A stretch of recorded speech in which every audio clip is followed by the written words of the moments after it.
Mon mari a demandé la garde exclusive, me qualifiant d'instable.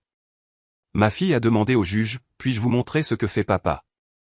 Quand l'écran s'est allumé, le juge a ordonné que les portes soient verrouillées. Bonjour à tous. Merci de vous joindre à nous aujourd'hui pour ce merveilleux voyage. Je vous invite à préparer une tasse d'eau chaude, à vous installer dans votre endroit confortable préféré et à laisser les tensions de la journée se dissiper. Maintenant, embarquons ensemble dans notre histoire. Le jour où ma vie était censée s'arrêter, la salle d'audience sentait le vernis au citron et le vieux papier. Cette odeur spécifique me hantera à jamais. Mon mari, Preston, était assis de l'autre côté de l'allée dans son costume italien à 3000 €, regardant sa montre comme s'il attendait la fin d'une réunion ennuyeuse. Il ne me regardait pas. Il ne m'avait pas regardé, vraiment regardé, depuis des années. À côté de lui, son avocat empilait des papiers qui détaillaient exactement pourquoi, moi, Meredith, j'étais inapte, instable et indigne d'élever notre fille de 7 ans, Ruby. Le juge lisait le décret final. Chaque mot était comme une pierre posée sur ma poitrine. J'étais sur le point de perdre ma maison. J'étais sur le point de perdre ma dignité. Mais le pire de tout, j'étais sur le point de perdre la garde exclusive de la seule chose qui comptait pour moi dans ce monde. Je serrais le bord de la table si fort que mes jointures devinrent blanches, essayant de garder ma respiration stable, essayant de ne pas donner à Preston la satisfaction de me voir pleurer. Il avait gagné. Son argent, ses relations et ses mensonges cruels avaient gagné. Mais alors, les lourdes portes en chaîne au fond de la salle grincèrent en s'ouvrant. Un silence tomba sur l'assistance. Nous nous sommes tous retournés. Debout là, semblant plus petite que je ne l'avais jamais vue dans l'immensité de cette chambre juridique, se tenait ma fille Ruby. Elle n'était pas censée être là. Elle serrait son sac à dos contre sa poitrine, ses yeux grands ouverts et terrifiés. Mais elle n'a pas couru vers moi. Elle n'a pas couru vers son père. Elle a marché droit vers le banc du juge, ses petites baskets grinçant sur le sol en marbre, et dans sa main, elle tenait une tablette brisée et scotchée que je pensais cassée depuis des mois. Elle leva les yeux vers l'homme intimidant en robe noire et posa une question qui me glaça le cœur. « Votre honneur, puis-je vous montrer quelque chose ? Papa a dit que maman n'avait pas le droit de savoir, mais je pense que vous devriez le voir. » Le juge fit une pause. Preston se leva à moitié de son siège, la panique brillant dans ses yeux pour la première fois.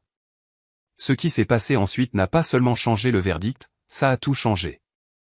Mais avant de vous dire ce qu'il y avait sur cet écran, ce qui a poussé le juge à ordonner à l'huissier de verrouiller les portes, je dois vous raconter comment nous en sommes arrivés là. Je dois vous dire comment une femme qui pensait avoir le mariage parfait s'est retrouvée assise sur cette chaise, attendant d'être détruite. Avant de commencer ce voyage ensemble, veuillez prendre un moment pour aimer cette vidéo et commenter ci-dessous de quelle ville ou de quel état vous écoutez. Cela m'aide tellement de savoir que je suis connecté avec des amis de tout le pays. Merci pour votre gentillesse. Maintenant, revenons au matin où tout s'est effondré. Première partie. Le mur silencieux et l'épouse oubliée ***. Le matin où mon monde s'est effondré a commencé avec l'odeur du pain grillé brûlé et le silence écrasant qui était devenu la bande-son de ma vie. C'était un mardi de novembre, un de ces matins gris et vifs du Connecticut où le givre s'accroche aux fenêtres comme de la dentelle. J'étais debout depuis 5h30. C'était ma routine. Je me déplaçais dans notre grande et belle cuisine de banlieue comme un fantôme, faisant attention de ne pas faire cliqueter les casseroles ou de ne pas laisser les portes des placards claquer. En 15 ans de mariage, j'avais appris que Preston appréciait la paix par-dessus tout le matin. Il avait besoin que son environnement soit parfait, efficace et silencieux. Je n'étais pas seulement une épouse. J'étais la régisseuse de sa vie réussie. J'ai disposé ses vitamines à côté de son assiette. J'ai vérifié une dernière fois le col de sa chemise blanche pour m'assurer que l'amidon était impeccable, exactement comme il l'aimait. J'ai placé les pancakes à la farine d'amande, compatible avec le régime céto, sur la grille chauffante. Tout devait être parfait. C'était une habitude née de l'amour, me disais-je. Mais au fond de moi, je savais que c'était une habitude née de la peur. Pas la peur de la violence physique, mais la peur de sa désapprobation, la peur de ce regard méprisant qu'il me lancerait si le café était tiède ou si je lui posais une question pendant qu'il lisait les nouvelles sur son téléphone. À 6 heures précises, j'ai entendu ses pas dans l'escalier, lourds, rythmés, confiants. Preston marchait comme un homme qui possédait le sol sous ses pieds.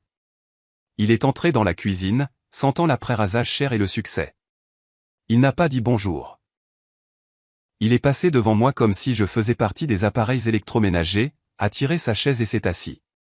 Café, a-t-il dit sans lever les yeux de son téléphone. J'ai versé le café torréfié foncé et fumant dans sa tasse préférée et l'ai placé silencieusement à sa droite.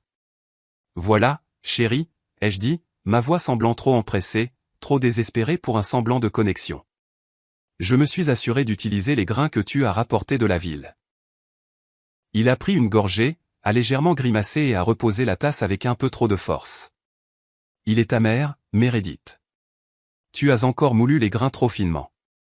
Ma poitrine s'est serrée. Je suis désolé. J'ai utilisé le réglage que tu m'as montré la semaine dernière. Eh bien, arrange ça pour demain, a-t-il marmonné, parcourant un email. J'ai une réunion du conseil d'administration à 10 heures. J'ai besoin d'être vif, pas distrait par un mauvais café. Je suis resté près du comptoir, tordant mes mains dans mon tablier. Je voulais lui dire que le moulin était cassé. Je voulais lui dire que j'avais un mal de tête qui durait depuis 3 jours. Je voulais lui demander pourquoi il ne m'avait pas touché depuis 6 mois. Mais j'ai tout ravalé. Le silence était plus sûr. Je l'ai regardé, les tempes grisonnantes qui lui donnaient un air distingué, la mâchoire nette. C'était un bel homme. C'était l'homme pour qui j'avais tout abandonné. J'étais décoratrice d'intérieur. J'avais du talent. J'avais des clients. Mais quand nous nous sommes mariés, Preston m'a dit que sa femme n'avait pas besoin de travailler. Il voulait une partenaire qui pourrait gérer sa maison, élever ses enfants et organiser ses dîners. Il voulait un héritage, disait-il. Et moi, jeune et follement amoureuse, j'avais accepté. Je pensais que je construisais une vie. Je ne réalisais pas que je m'effaçais lentement. L'atmosphère lourde n'a changé que lorsque nous avons entendu le bruit de petits pieds courant dans le couloir. Papa. Maman. Ruby a fait irruption dans la cuisine, ses cheveux un désordre emmêlé de boucles matinales, son haut de pyjama mal boutonné. Elle était le soleil dans notre ciel gris. 7 ans, avec des yeux qui en voyaient trop et un cœur qui ressentait trop profondément. Le visage de Preston s'est transformé instantanément. Le masque froid et indifférent est tombé, remplacé par un sourire paternel radieux. Il a posé son téléphone. La voilà, a-t-il lancé, tendant les bras. Voilà ma petite Jenny. Viens ici, Rubidou. Ruby a gloussé et a grimpé sur ses genoux. Papa, tu vas encore au travail? Je dois y aller, ma chérie. Papa doit gagner de l'argent pour qu'on puisse garder cette grande maison et t'acheter tous les ensembles Lego que tu aimes. Tu veux le nouvel ensemble du rover martien, n'est-ce pas? Oui. A applaudi Ruby. Je l'ai regardé depuis l'évier, une boule douloureuse se formant dans ma gorge. Il était si chaleureux avec elle. Pourquoi ne pouvait-il pas m'accorder ne serait-ce qu'une once de cette chaleur? Étais-je si peu aimable? J'ai posé l'assiette d'œufs brouillés de Ruby sur la table. Mange, ma puce, ai-je dit doucement. Le bus arrive dans 20 minutes.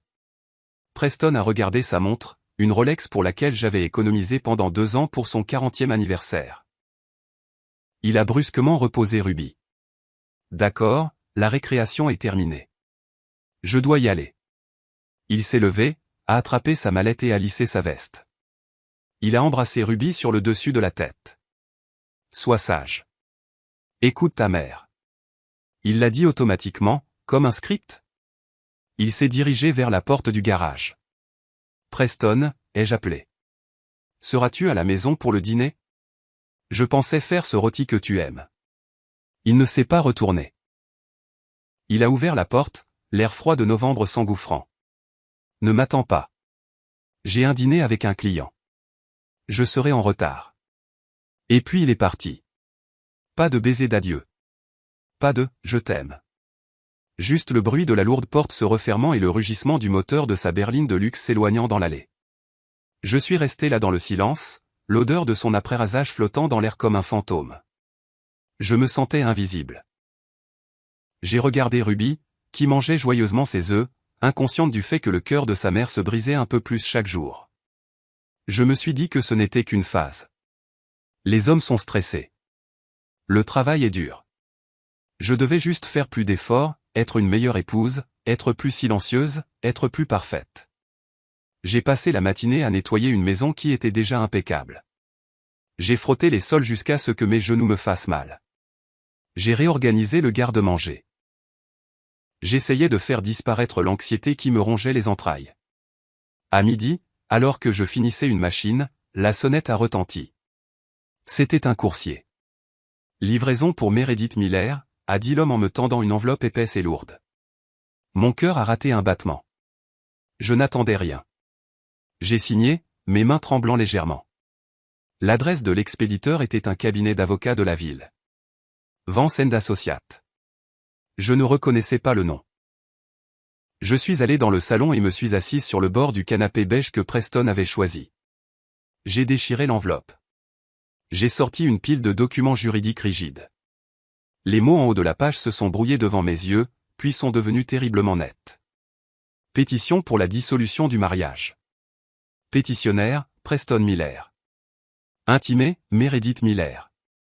Je ne pouvais plus respirer. La pièce a commencé à tourner. J'ai tourné la page, lisant frénétiquement.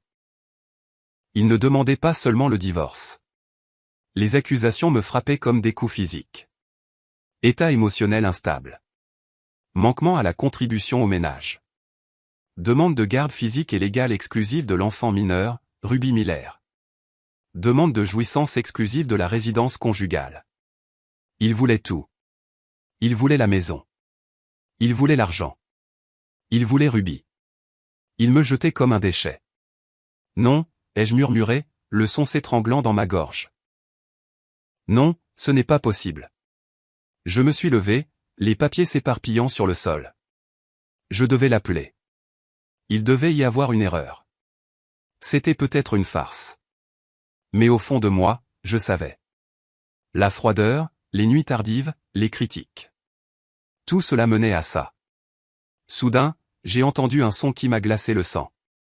Le bruit de pneus crissant sur l'allée de gravier. Le moteur s'est arrêté. Une portière de voiture a claqué. Preston était de retour. La porte d'entrée s'est ouverte avec un calme terrifiant. Preston est entré, non pas avec l'énergie pressée d'un homme qui a oublié un dossier, mais avec la démarche lente et délibérée d'un bourreau. Il n'a pas semblé surpris de me voir debout là, pâle et tremblante, entouré par les papiers juridiques éparpillés. En fait, il avait l'air soulagé. Il a fermé la porte derrière lui et l'a verrouillée. Le clic du pen dormant a résonné dans le grand hall comme un coup de feu. « Je vois que tu as reçu le courrier », a-t-il dit. Sa voix était dénuée de toute émotion. C'était désinvolte, comme s'il commentait la météo.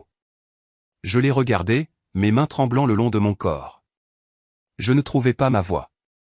L'homme qui se tenait devant moi ressemblait à mon mari, portait les vêtements de mon mari, mais ses yeux étaient ceux d'un étranger, froid, plat et cruel. Preston, ai-je finalement réussi à dire, les larmes montant à mes yeux. Qu'est-ce que c'est? C'est une blague? Tu veux divorcer? Il est passé devant moi dans le salon, marchant sur les pages de la pétition comme si c'était des ordures.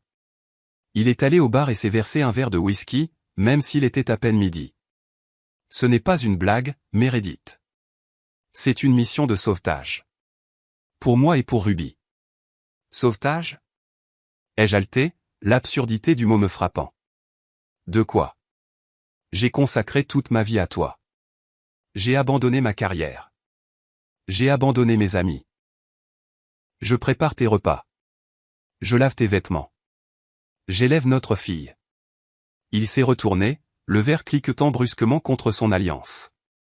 Une alliance qui semblait soudain être un mensonge. Et regarde-toi, a-t-il ricané, sa lèvre se retroussant de dégoût. Regarde-toi, Meredith. Tu es pathétique. Tu es une femme de ménage glorifiée. Penses-tu vraiment qu'un homme comme moi, un homme qui conclut des contrats de plusieurs millions d'euros avant le déjeuner, veut rentrer à la maison pour ça? Il a fait un vague geste vers mon pull et mes leggings confortables, vers mon chignon désordonné, vers mon visage strié de larmes. Tu es dépassée. Tu es ennuyeuse. Tu n'as aucune ambition. Je n'ai aucune ambition parce que tu m'as demandé de rester à la maison. Ai-je crié, l'injustice me brûlant la poitrine. Tu m'as dit que tu voulais une femme traditionnelle. J'ai changé d'avis, a-t-il dit froidement, en prenant une gorgée de sa boisson. Les gens évoluent. J'ai évolué. Toi non. Tu as stagné. Et franchement, j'en ai marre de te traîner. Mais la garde exclusive. J'ai pointé un doigt tremblant vers les papiers sur le sol. Tu essaies de prendre Ruby. Tu ne peux pas faire ça.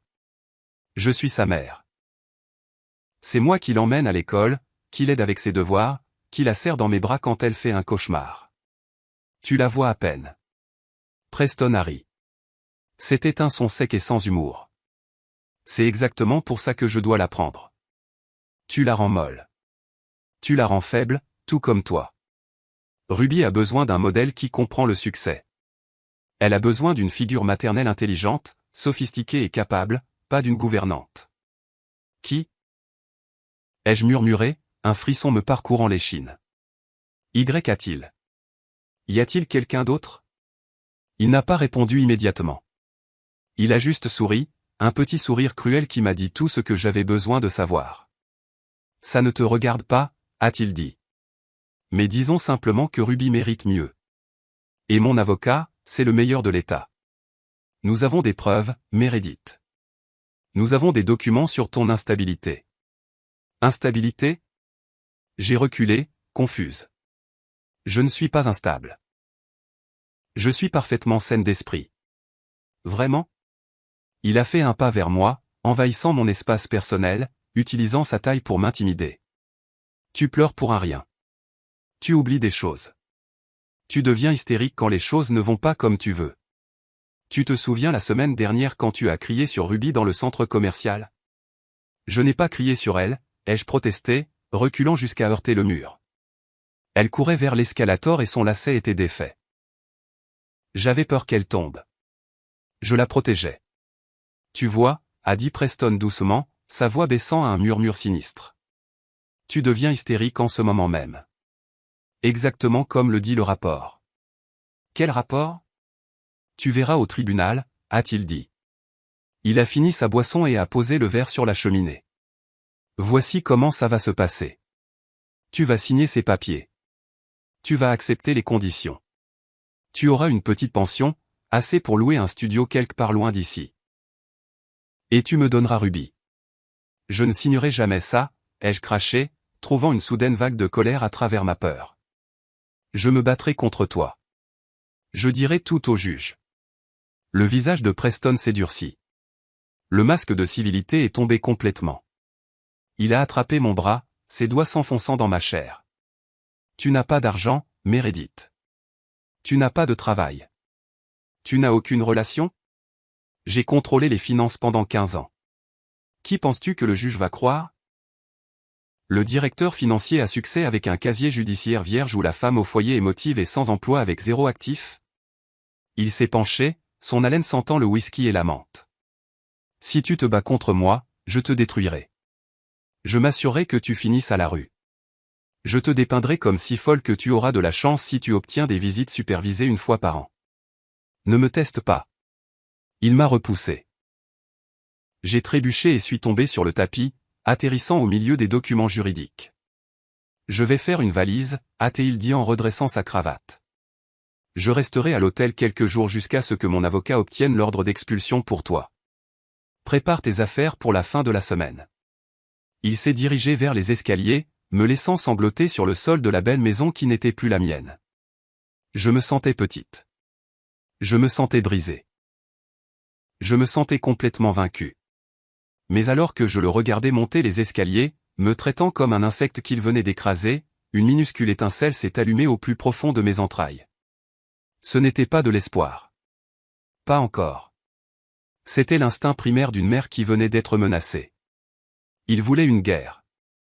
Il n'avait aucune idée de ce qu'une mère ferait pour garder son enfant. Après le départ de Preston, la maison est tombée dans un silence terrifiant.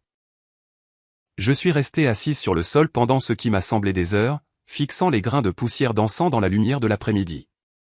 Mon esprit, habituellement si organisé, était une tempête chaotique. Comment ai-je pu manquer ça ? Comment ai-je pu laisser les choses empirer à ce point ? Mais alors que le choc initial commençait à s'estomper, remplacé par une clarté froide et douloureuse, j'ai réalisé que je n'avais pas manqué les signes. Je les avais ignorés. Je les avais enterrés sous des couches d'excuses parce que la vérité était trop douloureuse à affronter. Je repense à il y a 6 mois. C'est à ce moment-là que les voyages d'affaires ont commencé à augmenter. Preston avait toujours voyagé pour le travail, peut-être une fois par mois, à Chicago ou à New York. Mais soudain, il était parti tous les week-ends. Réunion d'urgence avec des clients, disait-il. Négociation de fusion. Il rentrait à la maison sentant le savon d'hôtel cher et un parfum boisé distinct qui n'était certainement pas le mien. Quand je lui posais la question, il levait les yeux au ciel. Ce sont les diffuseurs de parfums au Ritz, Meredith. Ne sois pas paranoïaque. Ce n'est pas convenable. Alors, j'ai arrêté de demander. Je me suis dit que j'étais folle. Puis il y a eu les sautes d'humeur. Il est devenu critique de tout. La façon dont je m'habillais, ringarde, la façon dont je riais, trop fort. Il a cessé de porter son alliance à la maison, prétendant qu'elle irritait sa peau après avoir joué au golf. J'ai avalé ce mensonge aussi. Mais le plus grand signal d'alarme, celui qui aurait dû me faire fuir, c'était l'argent. Il y a environ 3 mois, j'ai essayé d'acheter un nouveau manteau d'hiver à Ruby en ligne. La carte a été refusée. Quand j'ai appelé Preston, il a explosé. Il m'a dit que je dépensais trop en courses, que le marché était en baisse, que nous devions nous serrer la ceinture. Il m'a mis sous une allocation en espèces strictes. Il m'a retiré l'accès aux principales cartes de crédit, disant qu'il devait consolider les dettes. Comme une imbécile, je les lui ai remises. Je lui faisais confiance. Il était l'expert financier, après tout. Je dois savoir, ai-je murmuré à la pièce vide. Je dois savoir à quel point c'est grave. Je me suis relevé du sol et j'ai couru au bureau de Preston. Il le gardait généralement fermé à clé, mais dans son arrogance aujourd'hui, il avait laissé la porte légèrement entr'ouverte. Je me suis précipité vers son ordinateur de bureau. Mes mains tremblaient si fort que je pouvais à peine taper. J'ai essayé de deviner son mot de passe. Ruby 2015. Non. Meredith? Certainement pas. J'ai essayé sa date de naissance. Non. Puis je me suis souvenu de la nouvelle voiture dont il était obsédé. Aston Martin 007. L'écran s'est déverrouillé. Je ne me souciais pas de ces emails pour le moment. Je suis allé directement sur le portail bancaire. Nous avions un compte d'épargne joint, notre fonds d'urgence et le fonds pour les études de Ruby. La dernière fois que j'avais vu un relevé, il y a plus d'1 an, il y avait près de 300 000 €. L'argent que nous avions économisé de la vente de mon appartement avant de nous marier, plus ses primes. J'ai cliqué sur « Épargne ». La page s'est chargée. Mon souffle s'est coupé dans ma gorge. J'ai cligné des yeux, pensant que mes yeux me trompaient. J'ai rafraîchi la page. 0. Oh mon Dieu, ai-je haleté, me tenant la poitrine. Oh mon Dieu, Preston. J'ai cliqué sur « Historique des transactions ». L'écran s'est rempli de virements. Ce n'était pas un seul gros retrait. C'était un drainage systématique de notre vie. 5 000 € par-ci, 10 000 € par-là. Tous transférés à une entité appelée Sterling Consulting LLC et à un autre compte aux îles Caïmans. Il nous volait depuis des mois. Il avait vidé le fonds pour les études de Ruby. Il avait pris chaque centime du filet de sécurité que je pensais que nous avions. J'ai vérifié le compte courant. Il restait 500 €. 500 € pour tenir pour toujours. La panique, froide et vive, s'est emparée de mes poumons. J'hyperventilais. J'étais une femme de 42 ans sans emploi, sans CV depuis 15 ans, et maintenant absolument sans argent. Il ne m'avait pas seulement quitté. Il m'avait paralysé. Il voulait s'assurer que je ne pourrais pas engager d'avocat. Il voulait s'assurer que je ne pourrais pas me défendre. J'ai cliqué sur les relevés de carte de crédit. Mon estomac s'est retourné en faisant défiler. Pendant qu'il me disait de me serrer la ceinture pour les courses, il dépensait des milliers. Tiffany & Company, 4 500 €. L'hôtel Four Seasons, 2 800 €. Saks Fifth Avenue, 1 200 €, sac à main pour femme. Je n'avais reçu aucun bijou. Je n'avais pas séjourné au Four Seasons, et je n'avais certainement pas eu de nouveau sac à main. Il construisait une nouvelle vie avec quelqu'un d'autre, utilisant l'avenir de ma fille pour la payer. La rage qui m'a frappé alors était différente de la tristesse. Elle était chaude. Elle était aveuglante. J'ai tout imprimé. J'ai imprimé le sol nul. J'ai imprimé les virements. J'ai imprimé les reçus de bijoux. J'ai utilisé tout le papier de l'imprimante et je suis allé au placard pour en chercher plus. En attrapant le papier, ma main a effleuré une boîte sur l'étagère du haut. C'était une vieille boîte poussiéreuse étiquetée « Brouillon de Meredith ». Je l'ai descendue. À l'intérieur se trouvaient mes vieux carnets de croquis, mon compas de dessin, mes stylos d'architecte coûteux, les outils du métier que j'avais abandonnés. J'ai touché le métal froid du compas. Je me suis souvenu de qui j'étais. Je dirigeais des chantiers de construction.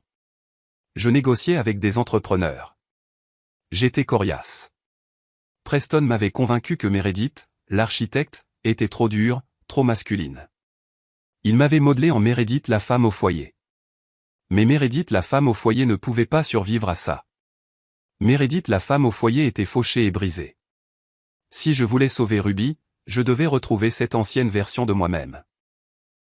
Je devais arrêter de pleurer et commencer à calculer. Mon téléphone a vibré dans ma poche. C'était une notification de l'application de l'école. Bus arrivant dans 10 minutes. Ruby. Je me suis essuyé le visage agressivement avec ma manche. Je ne pouvais pas la laisser me voir comme ça. J'ai attrapé la pile de preuves imprimées et les caché sous mon matelas. Je me suis lavé le visage à l'eau froide. Je ne me battais pas seulement pour de l'argent. Je me battais pour ma fille. Et Preston Miller avait commis une erreur fatale. Il pensait que prendre mon argent me rendait faible.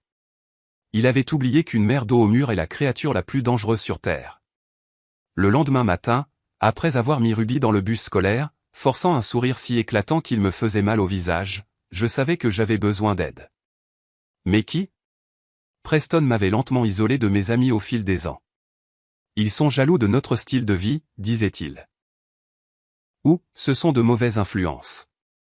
Maintenant, je réalisais que c'était une manœuvre stratégique pour me laisser seul quand la fin viendrait. Je me suis assise dans ma voiture, fixant le volant, mon esprit s'emballant. J'avais besoin de quelqu'un qui connaissait Preston. Quelqu'un qui connaissait ses secrets mais qui n'était pas sous son charme.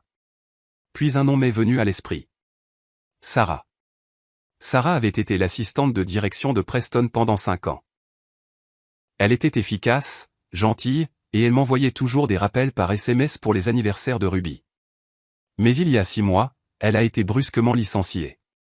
Preston m'a dit qu'elle volait des fournitures de bureau, mais ça n'a jamais semblé juste. Sarah était le genre de femme qui rapportait un stylo si elle l'emportait accidentellement chez elle. J'ai trouvé son numéro dans mes anciens contacts. Mon pouce a survolé le bouton d'appel. Me parlerait-elle seulement ? J'étais la femme de l'homme qui l'avait licenciée. J'ai composé le numéro. Ça a sonné 4 fois. Allô ? Sa voix était méfiante. Sarah, c'est Meredith Miller. Silence. Puis un lourd soupir. Madame Miller. Je me demandais quand vous appelleriez. Mon cœur a bondi. Vous le saviez ? J'ai entendu parler de la requête. Les nouvelles vont vite dans le cabinet, même pour nous, les anciens employés. Sarah, j'ai besoin de vous parler. S'il vous plaît, je ne sais pas vers qui d'autre me tourner. Nous nous sommes rencontrés 1 heure plus tard dans un restaurant miteux en périphérie de la ville, un endroit où Preston ne se ferait jamais prendre mort. Sarah avait l'air fatiguée. Elle remuait nerveusement son café quand je me suis glissé dans la banquette en face d'elle. Je n'ai pas beaucoup d'argent, Sarah, ai-je commencé, étant honnête. Je ne peux pas vous payer pour des informations. Mais il essaie de prendre Ruby. Il a tout pris. Sarah a levé les yeux, son regard s'adoucissant. C'est un monstre, Meredith. J'ai essayé de vous prévenir, mais je n'ai pas pu passer ces gardes du corps.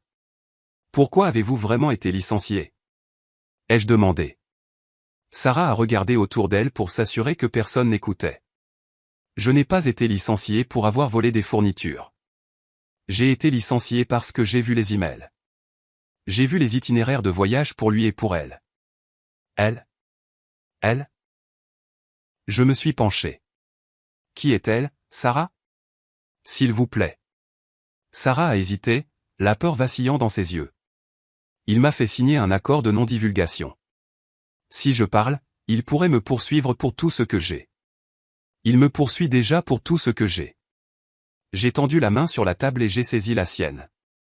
Il a vidé le fonds pour les études de Ruby. Il nous a laissés avec 0. S'il vous plaît, Sarah. Je me noie. Sarah s'est mordu la lèvre. Elle a regardé mon visage désespéré, puis son café. Sterling, a-t-elle murmuré. Cherchez Sterling Consulting. J'ai vu ce nom sur les virements bancaires, ai-je dit. C'est une entreprise. C'est une société écran, a dit Sarah rapidement, en gardant la voix basse. Mais elle porte son nom. Bianca Sterling. Bianca Sterling. Le nom ne me disait rien. C'est une psychologue, a révélé Sarah, lâchant une bombe. Elle a été engagée comme consultante d'entreprise pour le cabinet l'année dernière. Bien-être en entreprise, coaching en leadership, ce genre de choses. Preston est tombé amoureux d'elle. Ou plutôt, elle a planté ses griffes en lui. Une psychologue? Je me suis senti mal. Il me quitte pour une psychologue. C'est pire que ça, Meredith. Sarah s'est penchée plus près. Elle n'est pas seulement sa maîtresse. Elle est sa stratège. Je les ai entendus dans son bureau une fois. Elle lui disait exactement comment vous gérer. Elle lui a dit de couper vos fonds lentement pour que vous ne remarquiez rien jusqu'à ce qu'il soit trop tard. Elle lui a dit de commencer à documenter vos crises de colère. C'est elle qui a orchestré tout ce plan de divorce. Je me suis rassise, le souffle coupé. Ce n'était pas juste une liaison de crise de la quarantaine. C'était un démantèlement psychologique calculé de ma vie, conçu par une professionnelle. Pourquoi? Ai-je murmuré. Pourquoi aller si loin? Pourquoi ne pas simplement partir? À cause du contrat de mariage, a dit Sarah. Ou plutôt, de l'absence de contrat. Vous êtes mariés depuis 15 ans. Dans cet état, vous avez droit à la moitié de tout. Le patrimoine de Preston vaut des millions. Il est trop avare pour vous donner la moitié. Alors, ils ont élaboré un plan pour vous faire passer pour inapte, pour faire de vous la méchante, afin que le juge lui accorde tout. Les larmes me sont montées aux yeux. C'était si diabolique. C'était si minutieux. Sait-il que vous savez ça, ai-je demandé. Il le soupçonne. C'est pour ça qu'il m'a licencié. Il a menacé de me mettre sur liste noire de tous les cabinets de la ville si j'ouvrais la bouche. Sarah m'a serré la main en retour. Je ne peux pas témoigner, Meredith. Je ne peux pas affronter ces avocats. Ils me briseront, mais je peux vous mettre sur la bonne voie. Vérifiez les dates des virements. Croisez-les avec ses voyages d'affaires en Suisse. Il cache des actifs à l'étranger. Et soyez prudente. Bianca est intelligente. Elle sait comment manipuler les gens. Elle le manipule et il vous manipule. J'ai quitté le restaurant en tremblant, mais cette fois, ce n'était pas de peur. C'était d'adrénaline. J'avais un nom, Bianca Sterling. Et je connaissais leur jeu. Ils me manipulaient à une échelle industrielle, mais la connaissance ne suffisait pas. J'avais besoin d'un avocat, un requin. Mais les requins coûtent de l'argent et j'avais 0. Je suis rentré chez moi, mon esprit s'emballant. Je devais liquider les seules choses que Preston n'avait pas touchées. Je suis allé directement à mon placard et j'ai descendu la boîte cachée de l'étagère du haut. Pas les brouillons cette fois, mais la pochette en velours à l'intérieur, le collier d'émeraude vintage de ma grand-mère et mon ensemble de dessins professionnels. Des compas en argent massif, des stylos d'ingénierie allemands. C'était ma fierté et ma joie, les symboles de la carrière que j'espérais un jour reprendre. Je les ai regardés, puis j'ai regardé une photo de Ruby sur ma table de chevet. Pour toi, ai-je murmuré. Je les ai fourrés dans mon sac à main et j'ai conduit jusqu'au prêteur sur gage du mauvais côté de la ville. Le prêteur sur gage sentait les cigarettes froides et le désespoir. C'était un monde à part des country clubs que Preston fréquentait. Je me tenais au comptoir, me sentant exposé, serrant le collier d'émeraude de ma grand-mère et mon ensemble de dessins professionnels. Le prêteur, un homme avec des lunettes épaisses et des doigts encore plus épais, a examiné le collier avec une loupe. Il est vintage, ai-je dit, ma voix vacillant. Art déco. Ma grand-mère me l'a laissé. Il était assuré pour 10 000 €. La valeur d'assurance n'est pas la valeur marchande, madame, a-t-il grogné. Il a laissé tomber le collier sur la balance. Et les outils de dessin? Qui utilise ça de nos jours? Tout le monde utilise des ordinateurs. Ce sont des stylos à encre de Chine allemands anciens en argent massif. S'il vous plaît. Il m'a regardé, remarquant mon manteau de marque un peu démodé, mes yeux affolés. Il savait que je n'avais pas d'autres options. 3000 pour le tout, a-t-il dit. 3000. Ce collier seul vaut. À prendre ou à laisser. J'ai ravalé ma fierté. 3000 €. C'était à peine assez pour une avance, encore moins pour une bataille juridique, mais c'était 3000 € de plus que ce que j'avais ce matin. Je le prends, ai-je murmuré. Je suis sorti avec une liasse de billets dans mon sac, me sentant à la fois plus légère et plus lourde. Je venais de vendre mon passé pour sauver mon avenir. Je ne suis pas allé au gratte-ciel de verre et d'acier du centre-ville. Je connaissais ces cabinets. Ils facturaient 500 € de leur juste pour répondre au téléphone. Au lieu de cela, j'ai conduit vers un quartier de la ville où les bâtiments étaient en briques et les enseignes peintes à la main. Sarah m'avait donné un nom avant de quitter le restaurant. Elias Henderson. Il est de la vieille école, avait-elle dit. Il déteste les tyrans. Le bureau de Monsieur Henderson était au-dessus d'un pressing. Les escaliers grinçaient. La salle d'attente avait des magazines de 2018. Mais quand je suis entré dans son bureau, j'ai vu des piles de dossiers partout, non pas en désordre, mais habités. Monsieur Henderson était un homme de 70 ans, portant un cardigan qui avait connu des jours meilleurs. Il avait des cheveux blancs en bataille et des yeux qui semblaient pouvoir couper du verre. Madame Miller, a-t-il dit d'une voix rauque, en me montrant une chaise dont la coudoir était réparée avec du ruban adhésif. Votre mari est Preston Miller, le type des fonds spéculatifs. Oui, ai-je dit en m'asseyant. Comment le saviez-vous? Je lis les journaux. Je connais les requins de cette ville. Vance le représente, n'est-ce pas? Oui. Henderson a laissé échapper un petit rire sec. Vance. Cet homme poursuivrait sa propre mère pour une contravention de stationnement s'il y avait un profit à en tirer. Il m'a regardé par-dessus ses lunettes. Vous n'avez pas l'argent pour une bataille contre Vance, Madame Miller. Pourquoi êtes-vous venu me voir? J'ai fouillé dans mon sac et j'ai sorti la liasse de billets. Je l'ai posée sur son bureau. Puis j'ai sorti les relevés bancaires imprimés montrant le solde nul. C'est tout ce que j'ai, ai-je dit, ma voix ferme. Il a tout volé. Il a volé le fonds pour les études de ma fille. Il essaie de prendre mon enfant et de dire au monde que je suis folle. Je n'ai pas besoin d'un avocat qui fait ça pour l'argent, Monsieur Henderson. J'ai besoin d'un avocat qui fait ça parce qu'il déteste les hommes comme Preston. Henderson a pris les relevés bancaires. Il les a parcourus en silence. Ses sourcils se sont froncés. Il a pris l'argent, le feuilletant. Il ne vous a rien laissé. 0. Et il prétend que vous êtes instable. Il a un rapport de psychologue de sa maîtresse. La tête de Henderson s'est redressée d'un coup. Un lent sourire s'est étendu sur son visage buriné. Ce n'était pas un joli sourire. C'était le sourire d'un vieux loup qui vient de sentir une piste. Conflit d'intérêts, a-t-il marmonné. Fraude, abus financier. Il m'a rendu l'argent. Gardez votre argent, Madame Miller. Vous en aurez besoin pour les courses. Mais votre avance. Nous ferons ça au résultat, a-t-il dit, en ouvrant un tiroir et en sortant un bloc-notes jaune. Je prends un pourcentage de ce que nous récupérons. Et en regardant ces virements, nous allons récupérer beaucoup. Il s'est penché en avant, sa voix baissant à un grognement. Écoutez-moi attentivement, Meredith. Ce n'est plus un divorce. C'est une guerre. Il veut jouer salement. Très bien. J'ai inventé le jeu sale. Mais vous devez être forte. Vous devez retourner dans cette maison. Vous devez vivre avec lui. Vous devez le laisser penser qu'il gagne. Pouvez-vous faire ça? Je dois vivre avec lui, ai-je frissonné. Si vous quittez le domicile conjugal, il peut invoquer l'abandon. Vous restez sur place. Vous le laissez vous insulter. Vous le laissez parader avec son ego. Et pendant qu'il est occupé à se vanter, nous allons creuser. Il m'a tendu un stylo. Maintenant, dites-moi tout sur cette Bianca Sterling. J'ai pris le stylo. Pour la première fois depuis des semaines, je ne me sentais pas comme une victime. Je me sentais comme une cliente.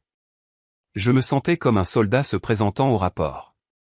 C'est une psychologue d'entreprise, ai-je dit. Et elle sent le bois de santal et la tromperie. Vivre dans la même maison que Preston après le dépôt de la requête était comme vivre dans un champ de mine. L'air était épais de tension. Chaque pièce ressemblait à un champ de bataille. Suivant les conseils de Monsieur Henderson, j'ai déménagé dans la chambre d'amis au bout du couloir.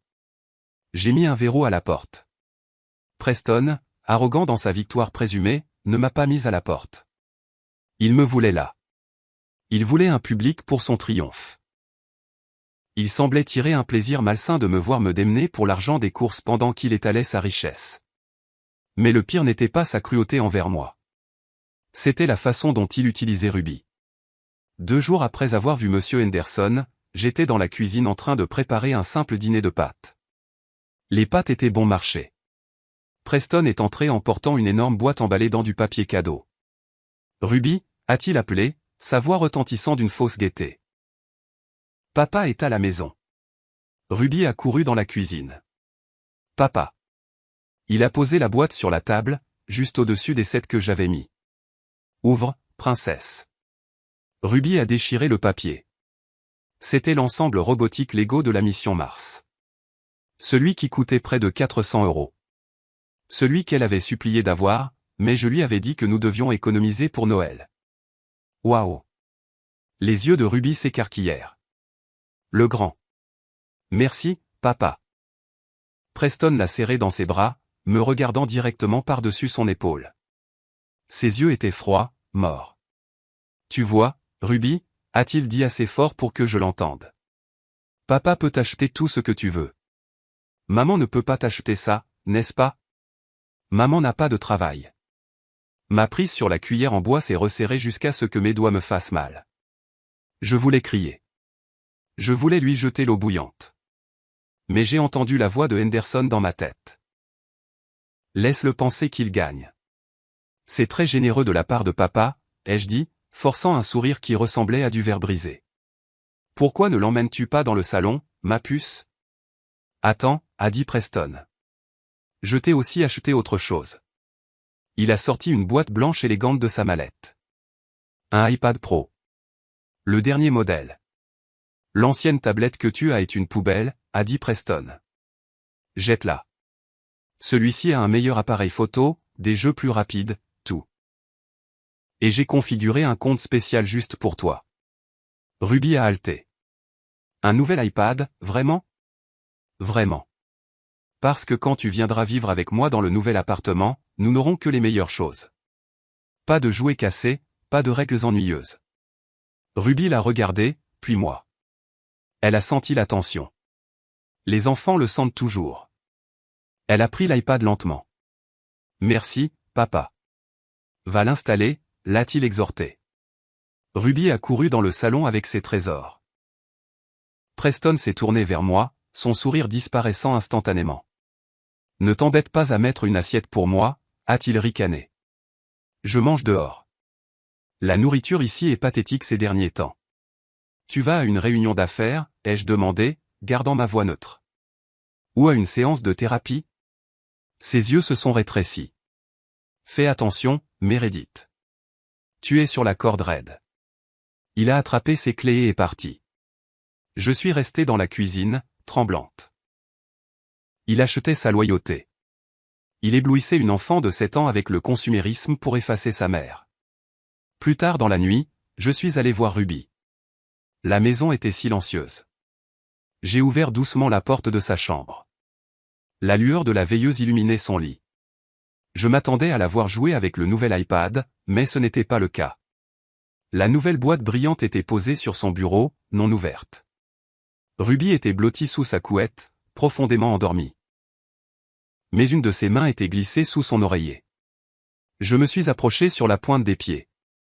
J'ai soulevé doucement le coin de l'oreiller. Mon cœur s'est brisé. Elle serrait sa vieille tablette cabossée. L'écran était fissuré en toile d'araignée depuis qu'elle l'avait fait tomber l'été dernier. L'étui s'écaillait. Pourquoi s'accrochait-elle à ce déchet alors qu'elle avait un appareil flambant neuf à 2000 € sur son bureau? Était-ce pour le confort? La familiarité? J'ai tendu la main pour le déplacer doucement, pour qu'elle ne dorme pas sur le verdure. Ruby a bougé. Sa main s'est instantanément refermée sur l'ancienne tablette, l'attirant plus profondément sous les couvertures. Non, a-t-elle marmonné dans son sommeil. À moi. J'ai retiré ma main. C'est bon, bébé. C'est maman. Rendors-toi. Elle s'est calmée, mais sa prise ne s'est pas desserrée. Je l'ai embrassée sur le front et j'ai quitté la pièce, confuse. Ruby adorait les nouveaux gadgets. Pourquoi rejetait-elle le nouvel iPad? J'ai mis ça sur le compte du stress du divorce. Peut-être qu'elle sentait qu'accepter le nouveau cadeau, c'était me trahir. Cette pensée m'a donné envie de pleurer. J'entraînais ma fille dans une guerre qu'elle ne comprenait pas. Mais j'avais tort. Ruby comprenait bien plus que je ne le pensais. Et cette vieille tablette cassée n'était pas seulement un jouet. C'était une arme. Je ne le savais tout simplement pas encore. Le vendredi suivant, M. Henderson m'a appelé avec des instructions urgentes. J'ai besoin que vous soyez hors de la maison pendant quelques heures ce soir, a-t-il dit. J'ai un détective privé qui surveille la propriété. Nous soupçonnons que Preston l'amène là-bas quand il pense que vous êtes parti. Vous voulez que je les laisse seuls dans ma maison? Je me suis sentie nauséeuse. Nous avons besoin d'une preuve d'adultère au domicile conjugal. Cela invalide certaines clauses du contrat de mariage qu'il essaie de faire appliquer. Allez au cinéma. Faites une longue promenade en voiture. Soyez simplement partis de 19h à 22h. Et Ruby? Il pense que Ruby est à une soirée pyjama, n'est-ce pas? Vous m'avez dit qu'elle allait chez ses cousins. Oui, ai-je dit. Je l'ai déposée il y a 1 heure. Bien. Alors allez-y. J'ai fait ce qu'on m'a dit.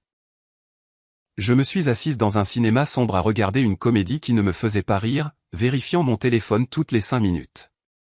À 21h30, je suis rentré. Je me suis garé au bout de la rue, les phares éteints, attendant le SMS du détective privé disant que la voie était libre. Mais alors que j'étais assise là, mon téléphone a vibré. Ce n'était pas le détective. C'était ma sœur qui appelait depuis le téléphone fixe de sa maison. Meredith? Elle avait l'air paniquée. As-tu récupéré Ruby? Quoi? Non, elle est chez toi. Elle n'est pas là, a dit ma sœur. Nous jouions à cache-cache dans le jardin. Je suis rentré prendre du jus et quand je suis revenu, elle était partie. Son sac à dos a disparu. J'ai pensé que tu étais peut-être venu la chercher plus tôt. L'eau glacée a inondé mes veines. Je ne l'ai pas récupérée. Oh mon Dieu, je la cherche partout. Meredith, j'appelle les voisins. J'ai raccroché et j'ai démarré la voiture. La panique, brute et aveuglante, a pris le dessus. Où serait-elle allée? Elle avait 7 ans. Puis ça m'a frappé. Ruby avait agi étrangement en protégeant ses affaires. Elle s'était inquiétée pour son ensemble Lego. Elle est rentrée à pied. Ma sœur habitait à seulement 4 pâtés de maison par un chemin boisé que Ruby connaissait bien. J'ai filé vers ma maison. Si Ruby rentrait à pied et que Preston était là avec elle. J'ai tourné dans l'allée. La voiture de Preston était là, et une autre voiture, un cabriolet Mercedes argenté et élégant. Sa voiture. Je n'ai pas attendu le détective privé. J'ai couru vers la porte d'entrée. Elle était verrouillée. J'ai cherché mes clés, mes mains tremblant si fort que je les ai fait tomber. À l'intérieur de la maison, la scène était calme. Trop calme. Du jazz doux jouait. J'ai senti à nouveau ce parfum de bois de santal, épais et écœurant. Preston, ai-je crié en faisant irruption dans le hall. Preston est apparu en haut des escaliers, vêtu d'une robe de chambre en soie. Son visage est devenu pâle quand il m'a vu. Meredith, tu es censée être sortie jusqu'à minuit. Où est-elle? Ai-je hurlé en passant devant lui. Où est Ruby? Ruby? Elle est chez ta sœur. Elle s'est enfuie. Elle n'est pas là. Juste à ce moment, la porte du placard du salon a grincé en s'ouvrant. Nous nous sommes tous les deux figés. Ruby est sortie. Elle portait toujours son manteau et son sac à dos. Elle avait l'air terrifiée, ses yeux passant de moi à son père. Ruby. Je suis tombé à genoux et je l'ai serrée dans mes bras. Oh mon Dieu, tu m'as fait une peur bleue. Pourquoi as-tu quitté la maison de ta tante? J'ai oublié ma tablette, a-t-elle murmuré, agrippant les bretelles de son sac à dos. L'ancienne. J'en avais besoin. Preston est descendu les escaliers, ses yeux se rétrécissant. Tu es rentré à pied seul dans le noir pour un déchet cassé? Puis une voix est venue de la cuisine. Une voix de femme, douce, confiante et agacée. Preston, chérie, la femme est rentrée plus tôt? Nous n'avons pas fini notre vin. Bianca Sterling est entrée dans le couloir. J'ai levé les yeux. C'était la première fois que je la voyais en chair et en os. Elle était magnifique, grande, blonde, portant une robe en cachemire qui coûtait probablement plus cher que ma voiture. Mais ses yeux étaient froids. Le calcul vacillait en eux alors qu'elle me regardait, puis Ruby. Alors, c'est l'enfant, a dit Bianca, regardant Ruby comme si elle était un spécimen dans un bocal. Elle a l'air débraillée. Sors d'ici, ai-je grondé en me levant et en protégeant Ruby avec mon corps. Sors de ma maison. Preston s'est interposé entre nous. C'est ma maison, Meredith. Bianca est mon invitée. Et toi? Il a regardé Ruby. Tu as de gros ennuis, jeune fille. Te faufiler. Espionner? Je n'espionnais pas, a pleuré Ruby, sa voix se faisant plus petite. Je voulais juste ma tablette. Va dans ta chambre, a ordonné Preston. Maintenant. Ruby a monté les escaliers en courant, sanglotant. Je me suis tourné vers Preston et Bianca. Je tremblais de rage. Tu l'as amenée ici pendant que tu pensais que notre fille était absente. Vous êtes dégoûtant. Bianca a ri doucement. Elle s'est approchée de moi, envahissant mon espace. Elle sentait le luxe et le poison. Ne sois pas dramatique, Meredith, a-t-elle dit. Sa voix était celle des cauchemars. J'inspecte juste ma future maison. Elle a besoin de beaucoup de travaux. Le décor est tellement 2010. Elle a souri narquoisement et s'est tournée vers Preston. Appelle-moi quand tu auras géré le personnel, chérie. Elle est sortie par la porte d'entrée. J'ai regardé Preston. Il n'avait pas l'air honteux. Il avait l'air agacé que sa soirée soit gâchée. Tu vas la perdre, Preston, ai-je murmuré. Tu vas perdre Ruby. Je ne perds rien, a-t-il sifflé. Mais toi, tu viens de prouver que tu ne peux même pas surveiller ton enfant pendant une soirée. Négligence. Ajoute ça au dossier. Il est monté en trombe. Je me suis effondré sur les escaliers, enfouissant mon visage dans mes mains. Il déformait tout. Même le fait que Ruby se soit enfuie parce que sa maison lui manquait était transformé en ma négligence. Je ne savais pas alors que Ruby n'était pas seulement revenue pour la tablette. Et elle ne s'était pas seulement cachée dans le placard. Elle était là depuis 10 minutes avant notre arrivée. Assez longtemps pour voir des choses. Assez longtemps pour entendre des choses. La semaine avant le procès, Monsieur Henderson m'a appelé à son bureau. L'air dans la pièce était lourd. Il avait un document épais sur son bureau. Il est là, a-t-il dit sombrement. L'évaluation psychologique. Mon estomac s'est noué. Mais je n'ai jamais rencontré de psychologue. Comment peut-il y avoir une évaluation? C'est ce que j'ai dit. Mais le docteur Sterling est créative. Il a fait glisser le rapport sur le bureau. La page de garde indiquait « Évaluation psychologique de la compétence, Meredith Miller ». Préparé par le docteur Bianca Sterling, PhD, psychologue clinicienne agréée. Je l'ai ouvert. Mes mains tremblaient en lisant le premier paragraphe.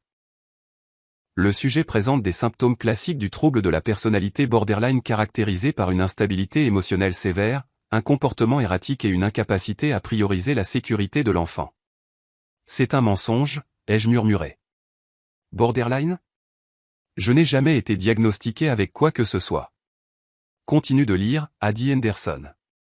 J'ai tourné la page. C'était une liste d'incidents observés. Incident 1. Le sujet a été observé dans le centre commercial du centre-ville saisissant violemment l'enfant par le bras et criant agressivement. L'enfant semblait terrifié et pleurait. C'était l'escalator. Ai-je pleuré? Elle a trébuché. Je l'ai rattrapée. Elle pleurait parce qu'elle s'était écorché le genou. Incident 2, le sujet a été observé dans le parc semblant désorienté et maniaque, pleurant de manière incontrôlable pendant que l'enfant jouait sans surveillance à proximité. C'était le jour où ma mère est morte, ai-je dit, les larmes coulant sur mon visage. J'ai reçu l'appel alors que j'étais au parc. Je me suis assise sur le banc et j'ai pleuré pendant 10 minutes. Ruby jouait dans le bac à sable à 1,5 mètre de là. Je n'étais pas maniaque. J'étais en deuil. Elle déforme tout, a dit Henderson en frappant du poing sur le bureau. Elle prend des moments réels de votre vie et réécrit le contexte pour vous faire passer pour folle. C'est ce qu'on appelle la manipulation par procuration. Mais comment sait-elle ces choses? Ai-je demandé. Elle n'était pas là. Preston, a dit Henderson. Preston lui a dit. Où? Il a fait une pause, où elle vous harcelait. Un frisson m'a parcouru. La femme que j'avais vue dans mon couloir, la femme qui avait regardé ma fille comme un insecte, nous avait observé. Il y a plus, a dit Henderson. Regardez la recommandation. J'ai tourné à la dernière page. Conclusion, il est de mon avis professionnel que Meredith Miller représente un risque psychologique important pour le développement de Ruby Miller. Je recommande fortement que la garde légale et physique exclusive soit accordée au père, Preston Miller, avec des visites supervisées uniquement pour la mère en attendant une intervention psychiatrique. Visite supervisée? J'ai suffoqué. Comme une criminelle. Je ne peux pas être seul avec ma propre fille. C'est ce qu'ils veulent. A dit Henderson. Ils veulent vous effacer, Meredith. Si le juge croit ce rapport et le docteur Sterling a beaucoup de diplômes, vous perdez. Ne pouvons-nous pas prouver qu'elle est partiale, ai-je demandé, désespéré. Elle couche avec lui. C'est sa maîtresse. Nous le savons. Henderson a soupiré en se frottant les tempes. Mais le prouver au tribunal de la famille est plus difficile que vous ne le pensez. À moins d'avoir des photos d'eux au lit ensemble ou une preuve financière qu'il l'a payé pour ce rapport, ce n'est que votre parole contre celle d'un médecin respecté. Et en ce moment, votre parole est instable. J'ai regardé la signature au bas de la page. Bianca Sterling. Les boucles de son écriture ressemblaient à du fil de fer barbelé. Ce n'est pas un médecin, ai-je dit, ma voix se durcissant. C'est une tueuse à gages. Nous avons une chance, a dit Henderson. Le contre-interrogatoire. Je dois la démolir à la barre. Je dois la faire craquer. Mais vous devez être de marbre, Meredith. L'avocat de Preston, Vance, va utiliser ce rapport pour vous provoquer. Il vous dira des choses horribles au tribunal pour vous faire crier, pour vous faire pleurer. Si vous versez une seule larme, vous donnez raison au docteur Sterling. Je ne pleurais pas, ai-je dit, bien que je pleurais en ce moment même. Vous devez être parfaite, a prévenu Henderson. Parce que si vous craquez, même pour une seconde, Ruby part en Suisse. Je suis rentré chez moi abasourdi. Le monde semblait se refermer sur moi. J'ai regardé le siège passager où Ruby s'asseyait habituellement. Son rehausseur semblait si vide. La Suisse. Ils allaient emmener mon bébé sur un autre continent. Je suis rentré et je suis allé dans la cuisine. Preston était là, buvant du vin. Il a regardé mon visage taché de larmes et a souri narquoisement.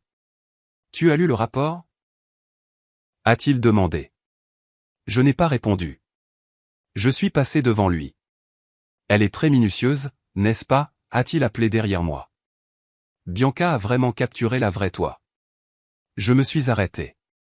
Je me suis retourné lentement. Tu iras en enfer, Preston, ai-je dit doucement. Peut-être, a-t-il ri. Mais je serai en enfer avec la maison, l'argent et l'enfant. Et toi? Tu seras juste une vieille folle à chat solitaire. Je suis allé dans ma chambre et j'ai verrouillé la porte. J'ai sorti mon vieux compas de dessin. J'ai tenu la pointe acérée dans ma main, pour me recentrer. Je ne craquerai pas, me suis-je dit. Je ne craquerai pas. Mais je ne savais pas que le lendemain, dans cette salle d'audience, ils avaient une arme à laquelle je n'étais pas préparé. Et j'allais tomber droit dans le piège. Après avoir lu ce rapport psychologique, quelque chose en moi a changé.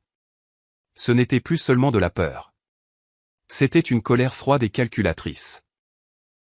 Si le docteur Bianca Sterling voulait écrire une histoire sur ma vie, je devais savoir exactement qui tenait la plume. L'indice est venu de la source la plus innocente imaginable. Le soir suivant, je donnai un bain à Ruby. C'était l'un des rares moments où Preston ne pouvait pas nous interrompre. Alors que je lui lavais les cheveux, Ruby jouait avec ses canards en caoutchouc, éclaboussant l'eau. Maman, a-t-elle dit en essuyant des bulles de son nez. Pourquoi Tatibé sent-elle toujours le bois chic? Mes mains se sont figées dans ses cheveux. Tatibé? Oui, la dame à qui papa parle. Même quand elle n'est pas là, papa sent comme elle. Ça sent comme le magasin de bougies au centre commercial, mais en plus fort. Santal 33, bois de santal et cèdre. C'était le parfum sur les chemises de Preston. C'était le parfum qui flottait dans mon couloir la nuit où Ruby s'est enfuie. Est-ce que Tatibé vient souvent quand je ne suis pas là, ai-je demandé, essayant de garder ma voix légère, enjouée. Ruby a hoché la tête. Parfois, papa dit qu'elle l'aide avec le travail, mais il ne travaille pas.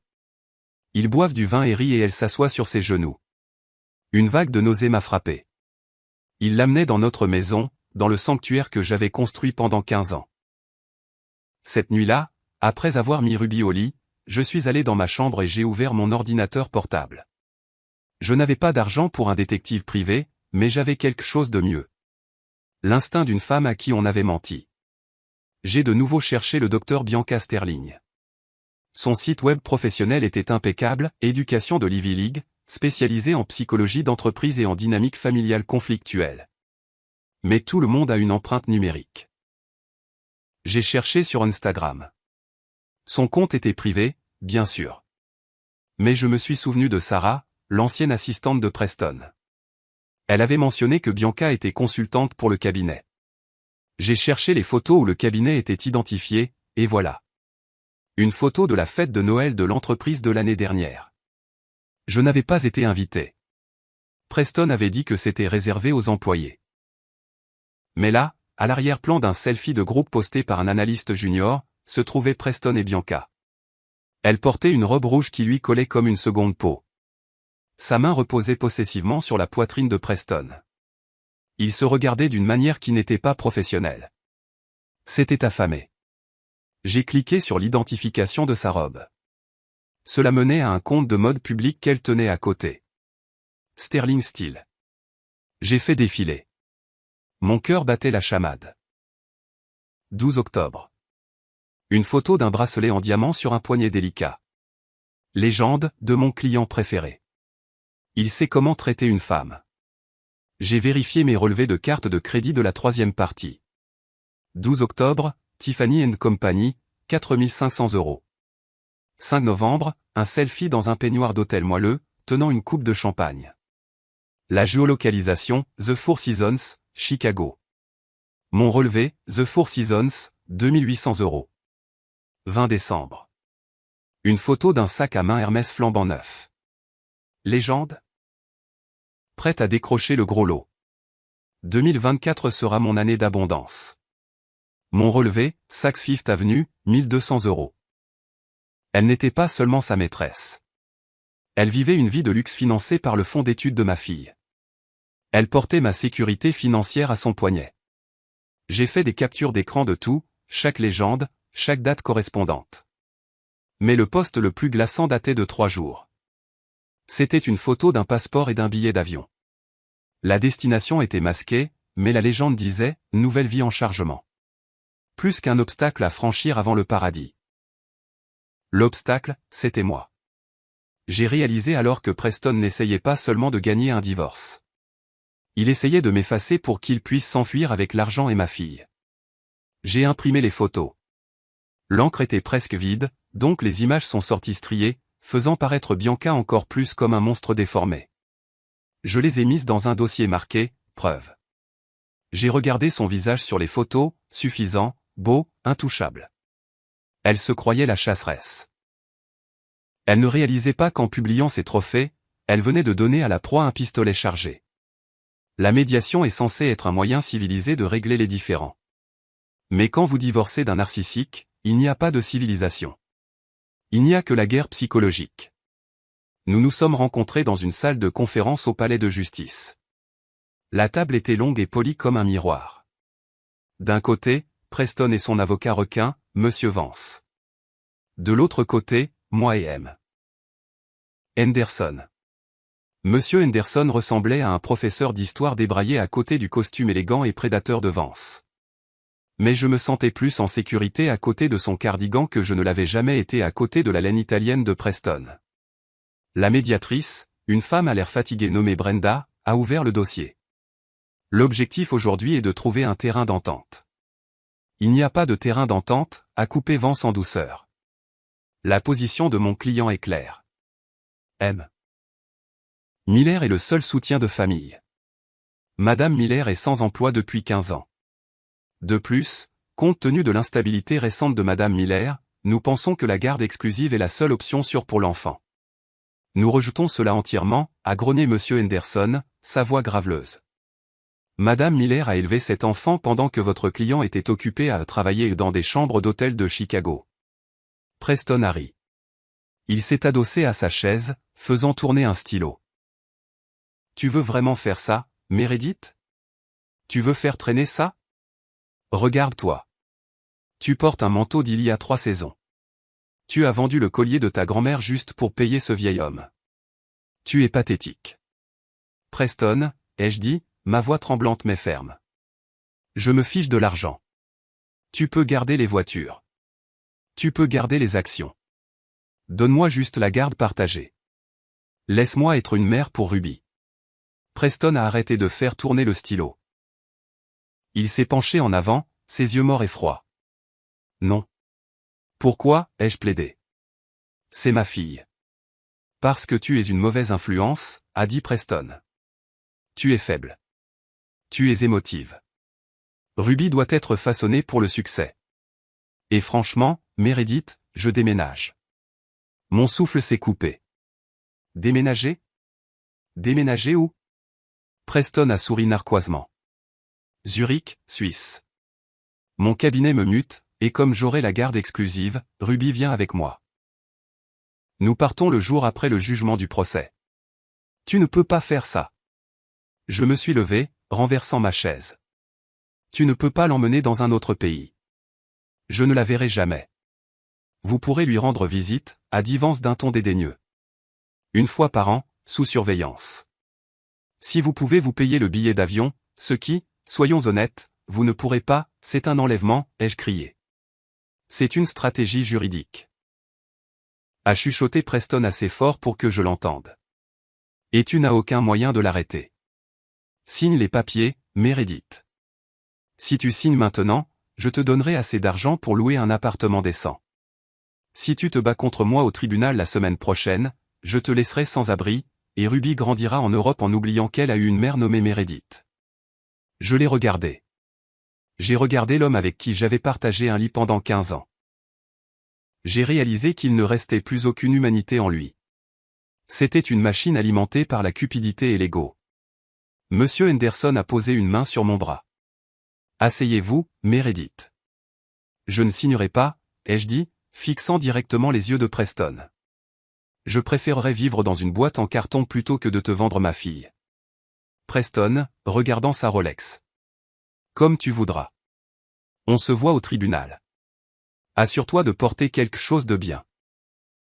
Je détesterais que tu aies l'air pauvre et folle aux nouvelles. Il s'est levé et est sorti. Vance l'a suivi. Je me suis effondré sur la chaise. La Suisse, Monsieur Henderson. Peut-il vraiment faire ça s'il obtient la garde exclusive? Oui, a dit Henderson sombrement. Il a l'argent pour accélérer les passeports. Il a les documents de mutation. C'est une raison valable pour déménager. Donc si je perds le procès la semaine prochaine, je la perds pour toujours. Alors nous devons nous assurer que vous ne perdiez pas, a dit Henderson. Mais pour la première fois, j'ai vu le doute dans ses yeux. Je suis sorti de cette pièce avec l'impression de porter le poids du monde. La Suisse. C'était une condamnation à mort pour ma maternité. J'avais 7 jours. 7 jours pour empêcher un millionnaire, un avocat puissant et une psychologue corrompue de voler ma vie. La salle d'audience était glaciale. Je ne sais pas si c'était la température ou simplement la terreur pure qui parcourait mes veines, mais je ne pouvais pas arrêter de frissonner. Le premier jour de l'affaire Miller contre Miller a commencé par un coup d'éclat, ou plutôt un massacre. La salle était étonnamment pleine. Preston était une figure importante du monde financier local, et l'idée d'un divorce scandaleux avait attiré des curieux. J'ai vu certaines des femmes avec qui je jouais au tennis, des femmes qui avaient cessé de répondre à mes appels il y a des mois. Elles chuchotaient derrière leurs mains, regardant ma simple robe noire et mes yeux fatigués. Monsieur Vance, l'avocat de Preston, s'est levé. Il ressemblait à un requin en costume, élégant et dangereux. Votre honneur, a commencé Vance, sa voix retentissante. Nous sommes ici aujourd'hui pour sauver un enfant. Pour sauver Ruby Miller d'un environnement toxique créé par une mère qui a perdu le contact avec la réalité. Il n'a pas perdu de temps. Il a appelé son premier témoin, notre femme de ménage, Maria. J'ai halté. Maria était avec nous depuis 5 ans. Je la traitais comme de la famille. Je lui donnais des primes de ma propre allocation. Maria s'est assise à la barre, refusant de me regarder. Maria, a demandé Vance doucement. Décrivez l'état de la maison des Miller au cours des 6 derniers mois. C'était en désordre, a marmonné Maria, regardant ses genoux. Madame Miller a arrêté de nettoyer. Il y avait de la vaisselle partout. Le linge s'empilait. Elle restait au lit jusqu'à midi. Objection, a craqué Henderson. Contexte. Madame Miller avait une grippe sévère pendant cette période. Rejeté, a dit le juge en prenant des notes. Le témoin décrit ce qu'elle a vu. Et est-ce que Madame Miller a déjà oublié d'aller chercher l'enfant à l'école, a demandé Vance. Une fois, a chuchoté Maria. Le mois dernier. J'étais aux urgences, elle chuchotait frénétiquement à Henderson. J'avais une migraine si forte que je ne pouvais pas voir. J'ai appelé l'école. Chut, a sifflé Henderson. Laissez-les parler. Ensuite est venu l'expert comptable judiciaire engagé par Preston. Il a affiché des graphiques sur un écran. Comme vous pouvez le voir, votre honneur, les habitudes de dépenses de Madame Miller sont erratiques. Des milliers d'euros retirés en espèces. Pas de reçu. Cela suggère soit une dépendance au jeu, soit un problème caché de toxicomanie. Ma mâchoire est tombée. C'étaient les retraits en espèces que Preston m'avait forcé à faire parce qu'il avait coupé mes cartes. Il m'avait dit d'utiliser des espèces pour les courses, mais pour le juge, cela ressemblait juste à des chiffres sur un écran. Des chiffres qui me dépeignaient comme irresponsable et secrète. Preston était assis à la table du demandeur, son visage un masque de préoccupation attristé. Il secouait la tête tristement chaque fois qu'un nouveau fait était révélé, comme pour dire « Voyez ce que j'ai dû endurer ». Au moment de la pause déjeuner, je me sentais mise à nu. Ils avaient transformé ma maladie en paresse. Ils avaient transformé mon abus financier en dépendance. Je me suis assise sur un banc dans le couloir, mangeant un sandwich rassis que Monsieur Henderson m'avait apporté. Ils sont en train de gagner, ai-je dit, ma voix creuse. Le juge me déteste. Avez-vous vu comment il m'a regardé quand ils ont montré les photos de la cuisine sale? C'est un spectacle, Meredith, a dit Henderson, bien qu'il ait l'air inquiet. Il jette de la boue. Notre tour viendra lors du contre-interrogatoire. Nous devons attendre le gros calibre. Le gros calibre? Dr Sterling, a dit Henderson. Elle est prévue pour demain matin. Elle est la clé de voûte. Si son témoignage tient, le juge accorde la garde à Preston. Si nous pouvons la discréditer, tout le château de cartes s'effondre. Mais comment, ai-je demandé. Sarah ne témoignera pas. Nous n'avons que des captures d'écran d'Instagram. Le juge pourrait même ne pas les admettre. J'y travaille, a dit Henderson, mais il ne semblait pas confiant. Alors que nous retournions dans la salle d'audience, j'ai vu Preston debout près de la fontaine à eau. Il parlait à Vance, riant, un vrai rire du ventre. Il m'a vu et m'a fait un clin d'œil.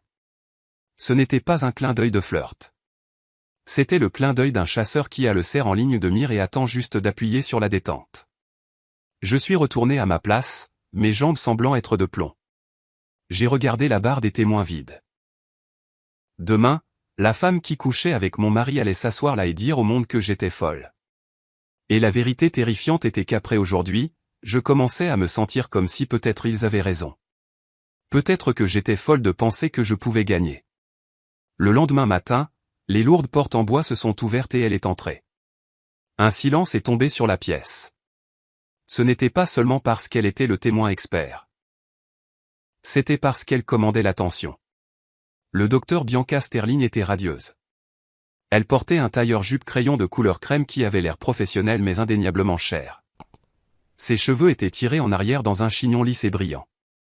Elle portait un portefeuille en cuir avec l'air d'une femme qui tenait les 10 commandements à l'intérieur. J'ai arrêté de respirer. C'était elle, la femme du couloir, la femme des photos Instagram. Mais la voir ici, dans cette cour de justice, jurant sur une Bible de dire la vérité, m'a glacé le sang. Elle a pris la parole. Elle a ajusté le microphone avec une main manucurée. À son poignet, le bracelet en diamant de Tiffany S. Celui payé avec l'argent des études de Ruby. Dr Sterling, a commencé Vance, sa voix dégoulinant de respect. Veuillez énoncer vos qualifications pour le tribunal. Je détiens un doctorat en psychologie clinique de Yale. A-t-elle dit, sa voix douce comme du velours. J'ai 15 ans d'expérience dans les dynamiques familiales conflictuelles et le développement de l'enfant. Je dirige Sterling Consulting, un cabinet dédié au bien-être familial. Et vous avez été engagé pour évaluer la famille Miller? C'est exact. Quelles ont été vos conclusions concernant Madame Meredith Miller? Bianca a tourné la tête une fraction de seconde. Ses yeux ont rencontré les miens. Il n'y avait ni pitié, ni culpabilité, seulement un amusement froid et prédateur. Mes conclusions étaient profondément troublantes, a-t-elle dit en se tournant vers le juge. Madame Miller présente des signes classiques de troubles de la personnalité borderline avec des tendances narcissiques. Elle crée le chaos pour attirer l'attention. Elle est émotionnellement volatile. Au cours de mes observations, j'ai noté qu'elle projette ses propres insécurités sur l'enfant, créant une dépendance toxique. Pouvez-vous donner un exemple? Certainement.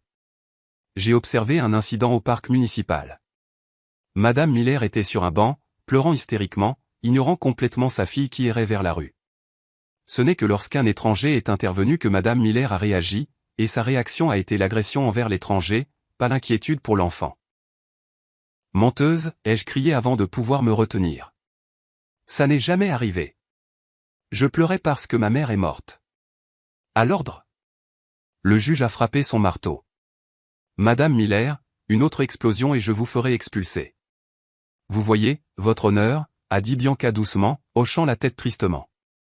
Le manque de contrôle des impulsions, les explosions. C'est exactement ce à quoi l'enfant est soumis quotidiennement. J'ai plaqué ma main sur ma bouche. Je venais de tomber droit dans son piège. Alors qu'elle continuait à débiter ses mensonges, une odeur a flotté dans l'air. Le système de ventilation de la salle d'audience a dû se mettre en marche, transportant l'air de la barre des témoins vers notre table. Bois de santal, cèdre, jasmin. C'était indubitable. C'était l'odeur des chemises de mon mari. C'était l'odeur de la trahison qui avait pourri mon mariage de l'intérieur. J'ai attrapé le bras de Henderson. C'est elle, ai-je sifflé. Le parfum. C'est le même parfum. Elle ne ment pas seulement, monsieur Henderson. Elle porte le bracelet qu'il lui a acheté. Regardez son poignet. Henderson a plissé les yeux. Nous ne pouvons pas prouver qui a acheté le bracelet, Meredith. Mais nous le savons. J'avais l'impression de me noyer. Elle est assise là à me juger alors qu'elle couche avec le demandeur. C'est insensé. Je sais, a chuchoté Henderson. Mais le juge voit un doctorat de Yale. Il voit une professionnelle calme et il vous voit crier. Vance a terminé son interrogatoire avec un sourire suffisant. Merci, docteur Sterling. Votre témoignage a été éclairant. Votre témoin, a dit le juge à Henderson. Henderson s'est levé lentement. Il s'est dirigé vers la barre, son vieux dos voûté. Il ressemblait à un chien fatigué aboyant contre une statue immaculée. Docteur Sterling, a-t-il dit d'une voix rauque. Vous dites avoir observé Madame Miller? L'avez-vous déjà formellement interviewée? J'ai tenté de le faire, a menti Bianca en douceur. Mais Madame Miller était peu coopérative et hostile. Par conséquent, je me suis fié à l'observation comportementale, ce qui est une pratique courante dans les cas où le sujet est résistant. Résistant, a ricané Henderson. Ou inconscient. Avez-vous déjà révélé à Madame Miller que vous l'observiez? Cela aurait altéré le comportement, a souri Bianca. L'observation naturaliste est la clé. Et votre relation avec Monsieur Miller, a demandé Henderson brusquement. Est-elle strictement professionnelle? La pièce est devenue silencieuse. Preston s'est raidi. Bianca n'a pas scié. Monsieur Miller a engagé mon cabinet. Nous avons une relation consultant-client professionnelle. Rien de plus. Vraiment? Henderson a sorti l'impression granuleuse en noir et blanc de la photo Instagram que j'avais trouvée. Parce que cette photo d'une fête de fin d'année semble montrer une relation professionnelle plutôt proche. Bianca a jeté un coup d'œil à la photo et a ri. Un rire léger et tintant. Oh, conseiller. C'était une fête d'entreprise. Tout le monde dansait. Si se tenir à côté d'un client est un crime, alors la moitié de cette salle d'audience est coupable. Le juge a regardé la photo. Elle était granuleuse. Elle était ambiguë. Monsieur Henderson, a averti le juge. À moins que vous n'ayez une preuve d'inconduite, passez à autre chose. Ne perdez pas le temps du tribunal avec des commérages. Henderson a semblé vaincu. Il a laissé tomber la photo. Pas d'autres questions. Je me suis enfoncé dans ma chaise. Elle s'en était tirée. Elle avait menti sous serment et elle l'avait fait avec un sourire. L'intimé appelle Meredith Miller à la barre. Entendre mon nom m'a semblé être une convocation à la potence. Je me suis levé, mes jambes tremblant si fort que j'ai dû m'agripper à la table pour me stabiliser. Je me suis dirigé vers la barre des témoins, jurant sur la Bible qui semblait lourde d'ironie dans une pièce pleine de menteurs. Monsieur Henderson m'a d'abord posé des questions douces. J'ai essayé d'expliquer pour les comptes bancaires, l'épargne jointe vidée. J'ai essayé d'expliquer la mort de ma mère et la grippe. J'ai parlé clairement, essayant de canaliser l'architecte que j'étais, logique, précise. Mais ensuite, ce fut le tour de Vance. Il ne s'est pas dirigé vers le pupitre. Il s'est approché de la barre des témoins, envahissant mon espace personnel comme Preston l'avait fait. Madame Miller, a-t-il commencé, sa voix mielleuse. Vous prétendez être une mère dévouée, pourtant vous n'avez aucun revenu. Vous n'avez aucune économie. Vous dépendez entièrement de la générosité de votre mari. N'est-ce pas exact? C'était un partenariat, ai-je dit, ma voix se tendant. Je gérais la maison. Gérais? Vance a haussé un sourcil. Nous avons vu les photos de la cuisine. Est-ce votre définition de la gestion? J'étais malade. Des excuses, a claqué Vance. Toujours des excuses. Parlons de Ruby. Votre mari dit que vous l'étouffez émotionnellement. Que vous lui dites qu'elle ne peut pas faire confiance à son père. C'est un mensonge. Je veux qu'elle aime son père, mais il achète son amour avec des cadeaux. Ou peut-être, Vance s'est penché. Il subvient à ses besoins pendant que vous n'êtes là qu'à exister, un fardeau. J'ai agrippé la rambarde. Je ne suis pas un fardeau. N'est-ce pas? Vance s'est tourné vers l'assistance, puis vers moi. Votre mari est un homme qui a réussi. Le docteur Sterling est une femme qui a réussi. Ce sont des gagnants. Et vous, Meredith, regardez-vous. Vous êtes juste amère parce que vous n'avez pas pu suivre. J'ai abandonné ma carrière pour lui. Vous avez abandonné parce que vous n'étiez pas à la hauteur, a dit Vance froidement. Preston me l'a dit. Il a dit que vous étiez une architecte médiocre au mieux. Il a dit qu'il vous avait épousé par pitié. C'était un mensonge. Je savais que c'était un mensonge. J'étais première de ma classe. Mais entendre que Preston s'était moqué de moi, de son avocat, de Bianca, de tout le monde, ça a brisé quelque chose en moi. Ce n'est pas vrai, ai-je élevé la voix. Et maintenant, a continué Vance, m'ignorant. Vous voulez entraîner Ruby avec vous. Vous voulez la rendre médiocre aussi. Vous voulez la garder dans cette petite ville, dans une petite vie, au lieu de la laisser aller à Zurich où elle pourra s'épanouir. Elle a 7 ans, ai-je crié. Elle a besoin de sa mère. Elle a besoin d'une mère stable, a répondu Ben en criant, son visage à quelques centimètres du mien. Pas d'une femme qui crie. Pas d'une femme qui s'effondre. Regardez ça. Il a claqué une grande photographie sur la rambarde devant moi. C'était moi dans ma chambre. Mes cheveux étaient en bataille. Mes yeux étaient gonflés et ma bouche était ouverte dans un cri d'angoisse pure. Elle avait été prise la nuit où Preston m'a dit qu'il partait. La nuit où il m'a poussé. La nuit où j'ai cru que ma vie était finie. Je n'étais pas folle. J'avais le cœur brisé. Mais sur cette photo, figée dans le temps, je ressemblais à un monstre. Est-ce le visage d'une femme saine d'esprit, a hurlé Vance à la salle d'audience. Est-ce le visage que vous voulez pour Border votre enfant? Il l'a prise après m'avoir poussé, ai-je gémi en me levant. Il m'a provoqué. Il a souri pendant que je pleurais. C'est lui le monstre. Vous ne voyez donc pas? Il vole ma vie. Je pointais Preston du doigt. Ma main tremblait violemment. Je pleurais, des sanglots laids et haletants. Votre honneur. Vance s'est tourné vers le juge, écartant les bras. Je n'ai plus rien à ajouter. Le témoin a parfaitement prouvé le diagnostic du docteur Sterling. Volatile, hystérique, inapte. Je me suis figé. J'ai regardé le juge. Il ne regardait pas la photo. Il me regardait. Et dans ses yeux, j'ai vu de la pitié et du mépris. J'ai regardé Preston. Il se couvrait la bouche avec sa main, regardant le sol. On aurait dit qu'il avait honte de moi, mais je savais. Je savais qu'il cachait un sourire. À l'ordre, a dit le juge calmement. Témoin, asseyez-vous. Calmez-vous. Je me suis rassise sur la chaise. Le combat m'a quitté. J'avais fait exactement ce qu'il voulait. J'avais crié. J'avais pleuré. Je leur avais donné raison. L'audience est ajournée jusqu'à demain matin pour les plaidoiries finales et la sentence, a dit le juge. Huissier, évacuez la salle. Je suis retourné vers monsieur Henderson. Il n'a rien dit. Il a juste rangé lentement sa mallette. C'est fini, n'est-ce pas, ai-je murmuré. Nous avons besoin d'un miracle, Meredith, a-t-il dit doucement. Un véritable miracle. Cette nuit-là, la maison ressemblait à un mausolée. Preston n'était pas rentré. Il était probablement en train de célébrer sa victoire avec Bianca. Je suis entré dans la chambre de Ruby. Elle était assise par terre, entourée de ses peluches. Elle a levé les yeux quand je suis entré, ses grands yeux remplis d'une question qu'elle avait trop peur de poser. Maman.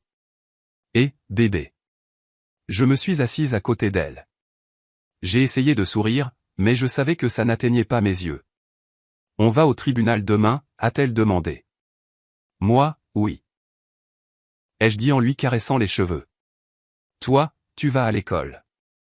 Tati Sarah viendra te chercher après. Est-ce que papa va gagner? La question flottait dans l'air. Je ne pouvais pas lui mentir. Je ne lui avais jamais menti.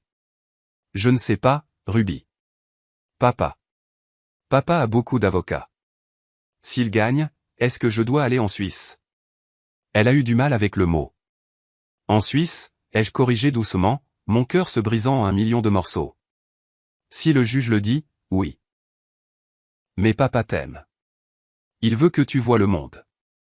Mais je ne veux pas voir le monde, a chuchoté Ruby, les larmes coulant sur ses joues. Je veux te voir. Je l'ai prise dans mes bras. J'ai enfoui mon visage dans son cou, sentant son shampoing, fraise et innocence. C'était peut-être la dernière fois que je la tenais comme ça. Demain, elle appartiendrait peut-être à l'État, ou à Preston. Demain, je serai peut-être la mère aux visites supervisées. Écoute-moi, Ruby. Ai-je dit férocement, en me reculant pour la regarder. Quoi qu'il arrive demain, où que tu ailles, tu es la meilleure chose qui me soit jamais arrivée. Tu es intelligente, tu es gentille, et tu es forte. Tu m'entends? Tu es tellement plus forte que tu ne le penses. Ruby a reniflé. Elle a regardé son sac à dos posé près de la porte. Je sais, maman, a-t-elle dit.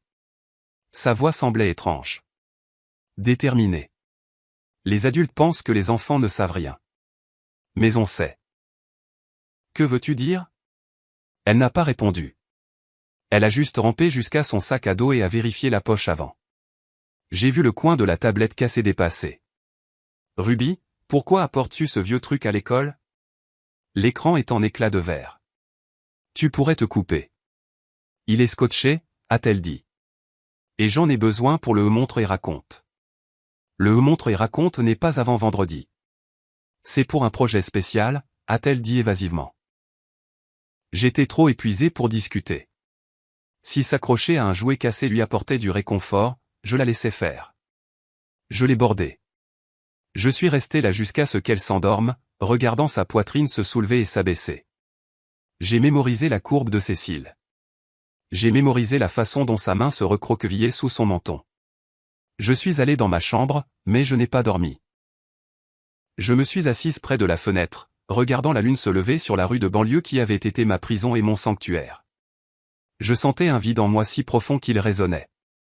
J'ai pensé à toutes les femmes qui avaient perdu. Les femmes qui avaient été dupées par des hommes avec plus d'argent et moins de morale. J'ai senti leur douleur se mêler à la mienne. Et c'est là que j'ai besoin que vous fassiez une pause avec moi une seconde. Mon cœur avait l'impression d'être serré par une main géante dans cette pièce sombre. Je sais que quelque part, vous écoutez ceci et peut-être que vous connaissez cette douleur.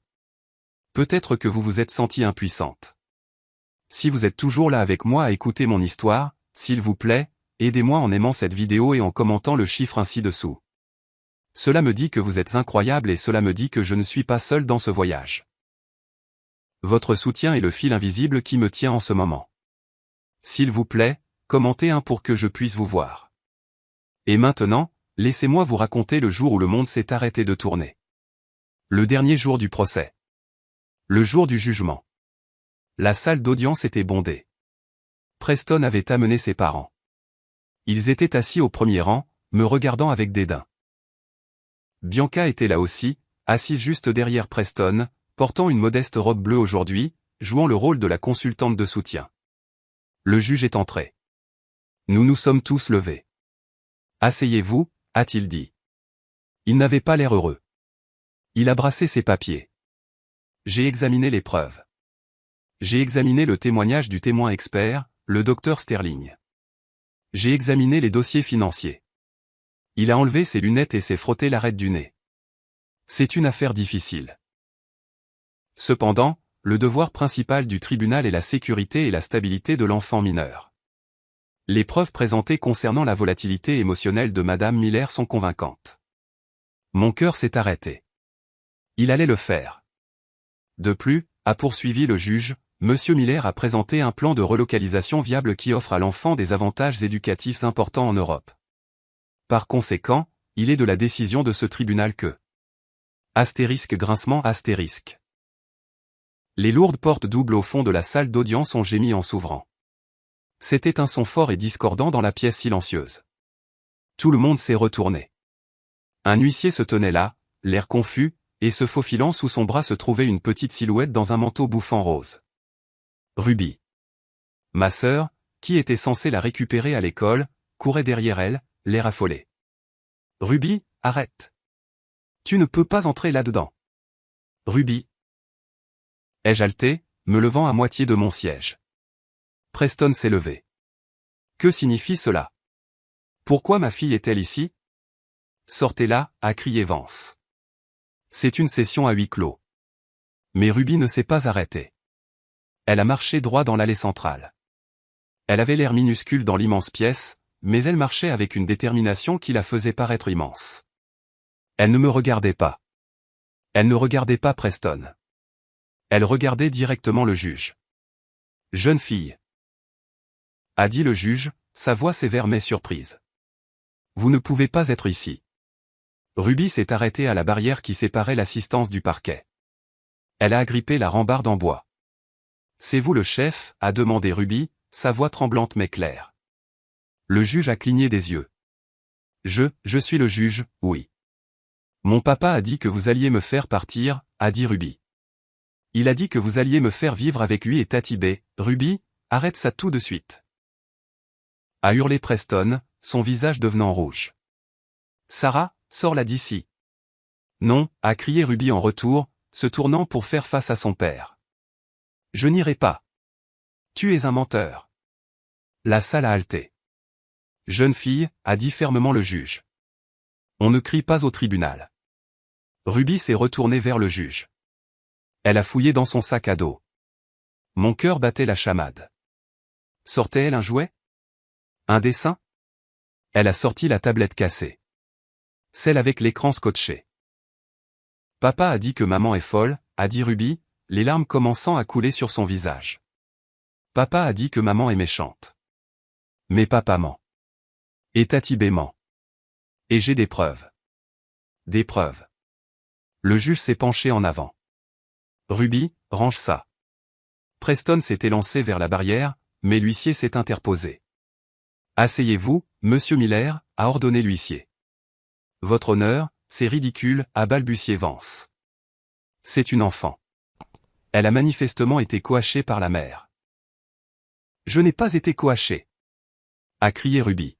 « Maman ne sait pas, maman pense qu'elle est cassée. » Elle a levé la tablette comme un bouclier. « Puis-je vous montrer ?» a demandé Ruby au juge. « S'il vous plaît. Avant que vous ne m'envoyiez au loin. » Le juge a regardé Preston, qui transpirait. Il m'a regardé, assise là, choqué, et il a regardé la petite fille tenant un morceau de verre et de plastique brisé. « Huissier, » a dit lentement le juge. « Prenez l'appareil de l'enfant. Connectez-le à l'écran du tribunal. » « Objection !» a crié Vance. « Nous ne connaissons pas la provenance de cette preuve numérique. »« Rejeté !» a dit le juge, ses yeux se rétrécissant. « C'est dans le meilleur intérêt de l'enfant. Je veux voir ce qu'elle pense être si important. » La pièce est devenue silencieuse. L'huissier a pris la tablette. Il a branché un câble sur le côté. Les grands moniteurs sur les murs ont clignoté. Preston s'est enfoncé dans sa chaise. Il a mis sa tête dans ses mains. Et puis la vidéo a commencé à jouer. L'écran était noir une seconde. Puis une image est apparue. L'angle était bas, filmant vers le haut depuis le niveau du sol, partiellement obscurci par des feuilles vertes. C'était la vue de derrière la grande plante ficus dans notre salon. L'horodatage dans le coin indiquait « 12 novembre, 20h45 ». C'était la nuit où Ruby s'est enfuie. La nuit où j'étais au cinéma. Dans la vidéo, Preston est entré dans le champ. Il portait sa robe de chambre en soie. Il tenait un verre de vin rouge. « Mon Dieu, elle est si pathétique », a dit Preston, sa voix cristalline à travers les haut-parleurs du tribunal. « As-tu vu son visage quand je lui ai dit que je prenais la gamine ?»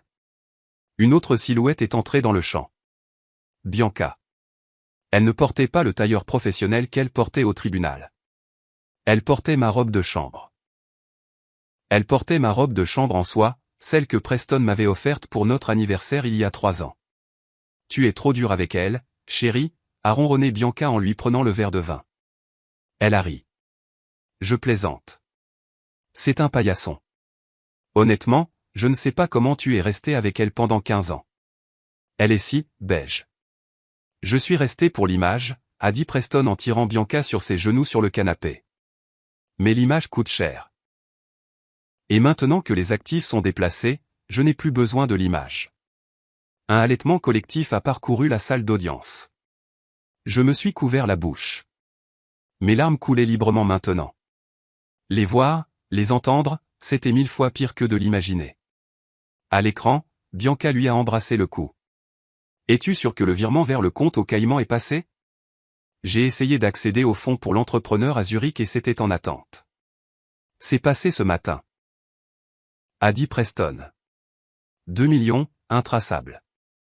Meredith obtiendra la moitié de la valeur de la maison, ce qui n'est rien après l'hypothèque, et je repars avec le royaume en espèces. Et la gamine, a demandé Bianca en traçant sa mâchoire. Devons-nous vraiment la prendre ? Elle est agaçante, Preston. Elle me fixe. Nous devons la prendre, a répondu Preston. Si je la laisse avec Meredith, le tribunal pourrait m'obliger à payer une pension alimentaire. Une pension alimentaire énorme. Si j'ai la garde exclusive, je ne paie rien. En plus, ça tue Meredith. C'est la cerise sur le gâteau. Tu es diabolique, a gloussé Bianca. J'adore. Je ne suis pas diabolique, a souri Preston. Je suis juste un gagnant. Dans la salle d'audience, Preston ne bougeait pas. Il était figé, fixant la table. Vance, son avocat, brassait frénétiquement des papiers, semblant vouloir ramper sous le sol. Mais la vidéo n'était pas terminée. Si vous sentez la rage monter en vous en ce moment, en voyant cette injustice, vous n'êtes pas seul. Mon sang bouillait. Si vous êtes prête à voir ces deux-là obtenir ce qu'ils méritent, appuyez sur le bouton j'aime maintenant.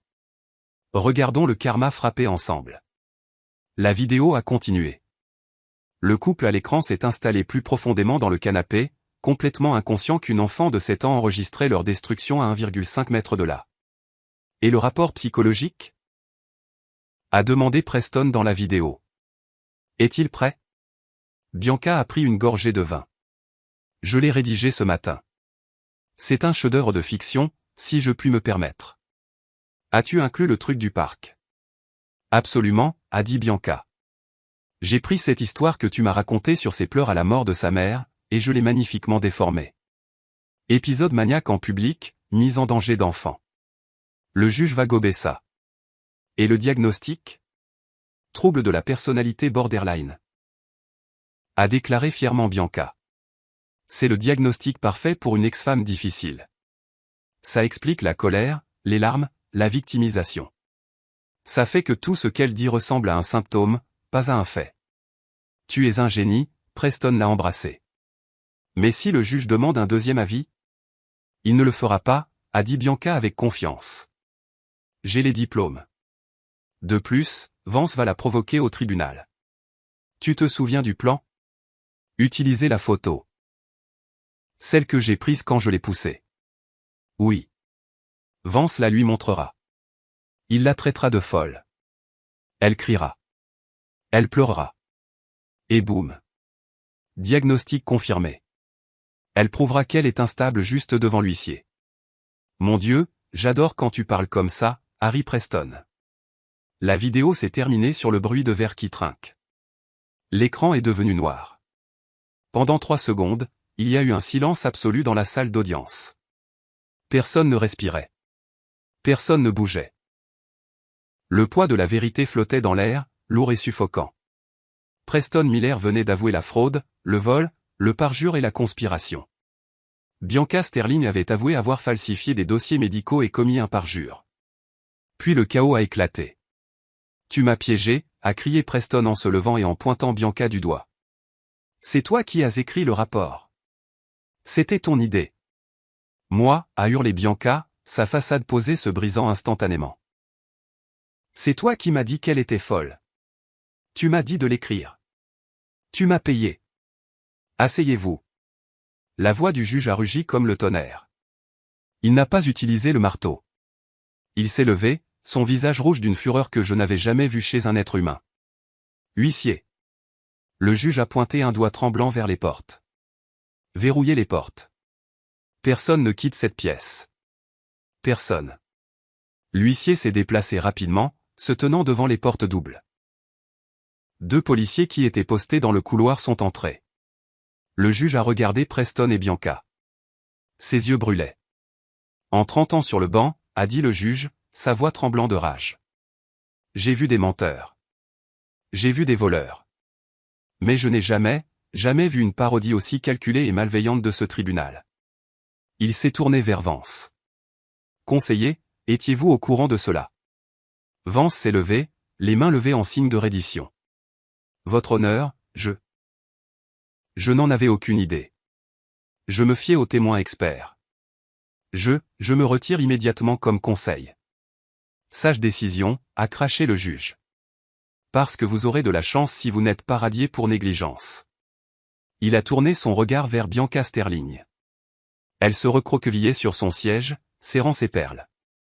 Docteur Sterling, vous vous êtes tenu dans mon tribunal sous serment et avez présenté un diagnostic médical fabriqué pour priver une mère de son enfant. A balbutié Bianca. C'était une évaluation théorique. C'était un parjure. Le juge a frappé la main sur le bureau. C'était de la maltraitance d'enfant.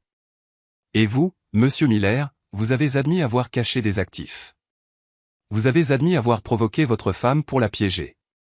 Le juge a regardé Ruby, qui se tenait toujours à la barrière, l'air effrayé mais courageuse. Son expression s'est adoucie instantanément. Jeune fille, a-t-il dit doucement. Merci. Vous êtes la personne la plus courageuse dans cette pièce.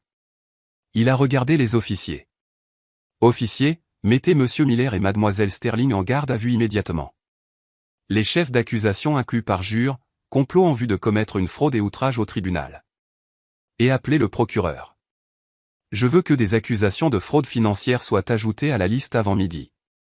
La scène qui a suivi était digne d'un film, mais la satisfaction que j'ai ressentie était très réelle. 2 officiers se sont dirigés vers la table du demandeur. Preston a essayé de reculer. Attendez, attendez, a-t-il balbutié, son arrogance complètement disparue, remplacée par le gémissement pathétique d'un tyran qui a finalement reçu un coup en retour.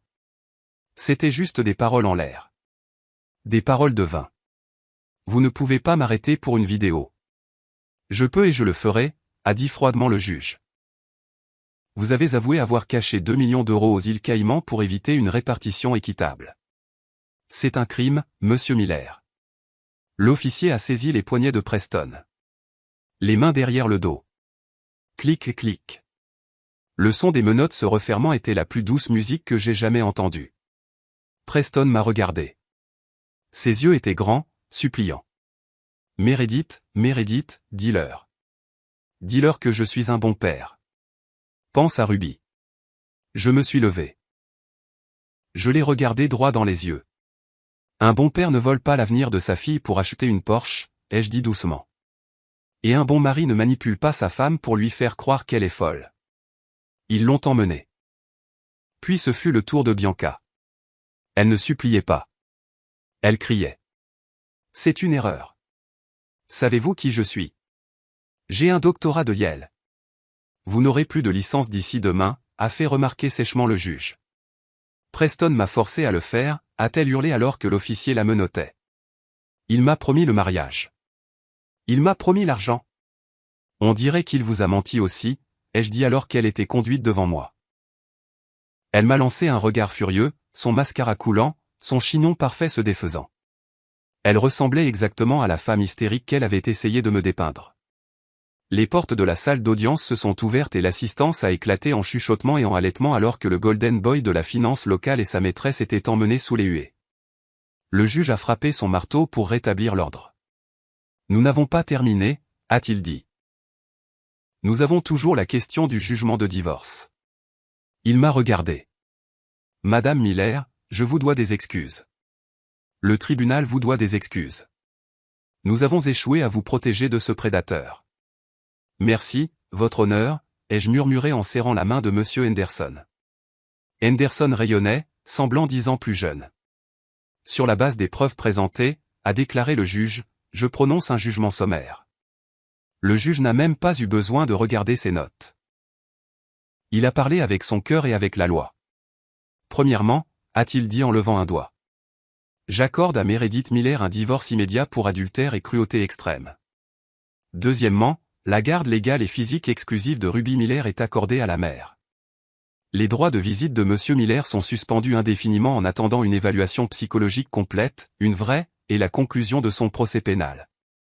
J'ai laissé échapper un sanglot de soulagement. Ruby a franchi la barrière et a sauté dans mes bras. J'ai enfoui mon visage dans son manteau bouffant. Elle était à moi. Elle était en sécurité. Pas de Suisse. Pas de Bianca. Troisièmement, a poursuivi le juge. J'ordonne un gel immédiat de tous les actifs détenus par Preston Miller et Bianca Sterling, nationaux et internationaux. Le tribunal nommera un expert comptable judiciaire pour récupérer les fonds transférés aux îles Caïmans.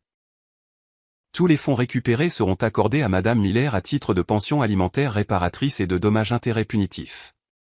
Quatrièmement, le domicile conjugal est attribué à Madame Miller, libre de toute obligation hypothécaire qui sera satisfaite par les actifs restants de monsieur Miller. Et enfin, le juge a regardé Vance, qui essayait de disparaître. Monsieur Vance, vous vous présenterez au comité d'éthique du barreau avant 9 heures demain. Si je découvre que vous saviez que ce rapport était faux, vous rejoindrez votre client dans une cellule. Oui, votre honneur, a murmuré Vance. L'audience est levée. Le marteau a frappé. Ça sonnait comme la liberté.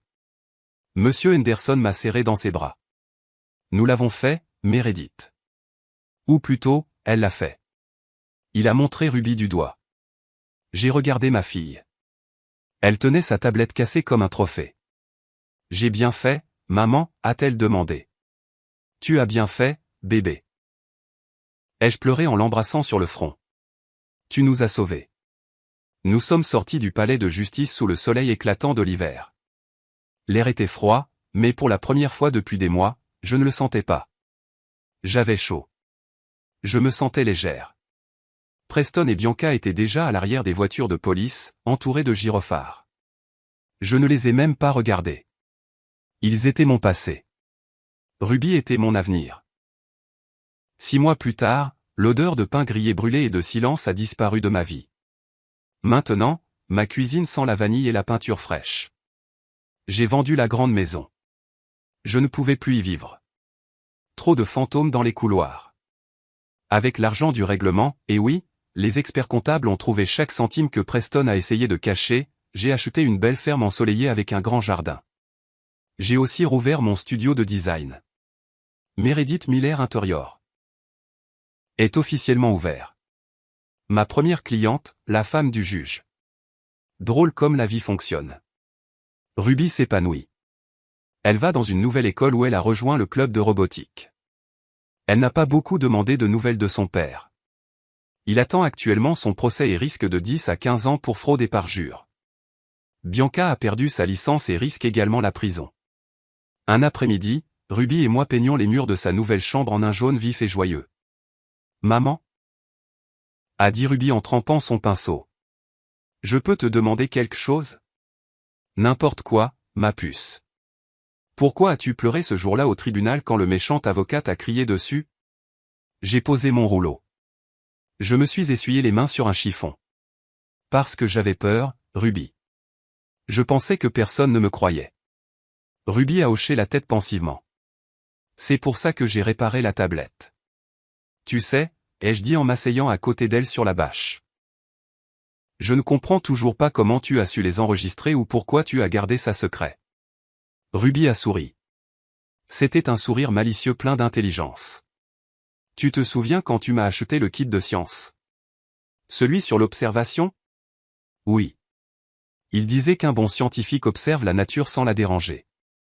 Si les animaux savent que tu les regardes, ils agissent différemment. J'ai ri. Donc, papa et Bianca étaient les animaux. Yep. A dit Ruby en faisant claquer le EP. Papa m'a dit que tu étais bête. Il a dit, maman est trop bête pour savoir ce qu'on fait. Mais je sais que tu n'es pas bête. Tu es la personne la plus intelligente que je connaisse. Tu peux construire des maisons dans ta tête. Mes yeux se sont remplis de larmes. Donc, a poursuivi Ruby. Je savais que si je te parlais de Bianca, tu crierais sur papa. Et si tu criais, papa arrêterait de faire les mauvaises choses devant moi. Il se cacherait. Alors, je suis restée silencieuse. J'ai attendu d'avoir le « Quel est le mot que Monsieur Henderson a utilisé ?» Des preuves. Ouais, des preuves. J'ai attendu d'avoir les preuves et puis j'ai attendu le bon moment pour les utiliser. Comme un piège. J'ai regardé ma fille de 7 ans. Elle n'était pas seulement intelligente. Elle était d'une brillance terrifiante. Elle avait dupé un millionnaire et une psychologue titulaire d'un doctorat avec une tablette cassée et la patience d'un saint. Tu es incroyable, Ruby Miller, ai-je dit en la serrant fort dans mes bras. Mais la prochaine fois, dis-le simplement à maman. D'accord? Plus de mission secrète. D'accord, a-t-elle gloussé. Sauf si tu as un petit ami. Alors, je l'enquête aussi. Nous avons toutes les deux ri, le son résonnant dans notre nouvelle maison heureuse.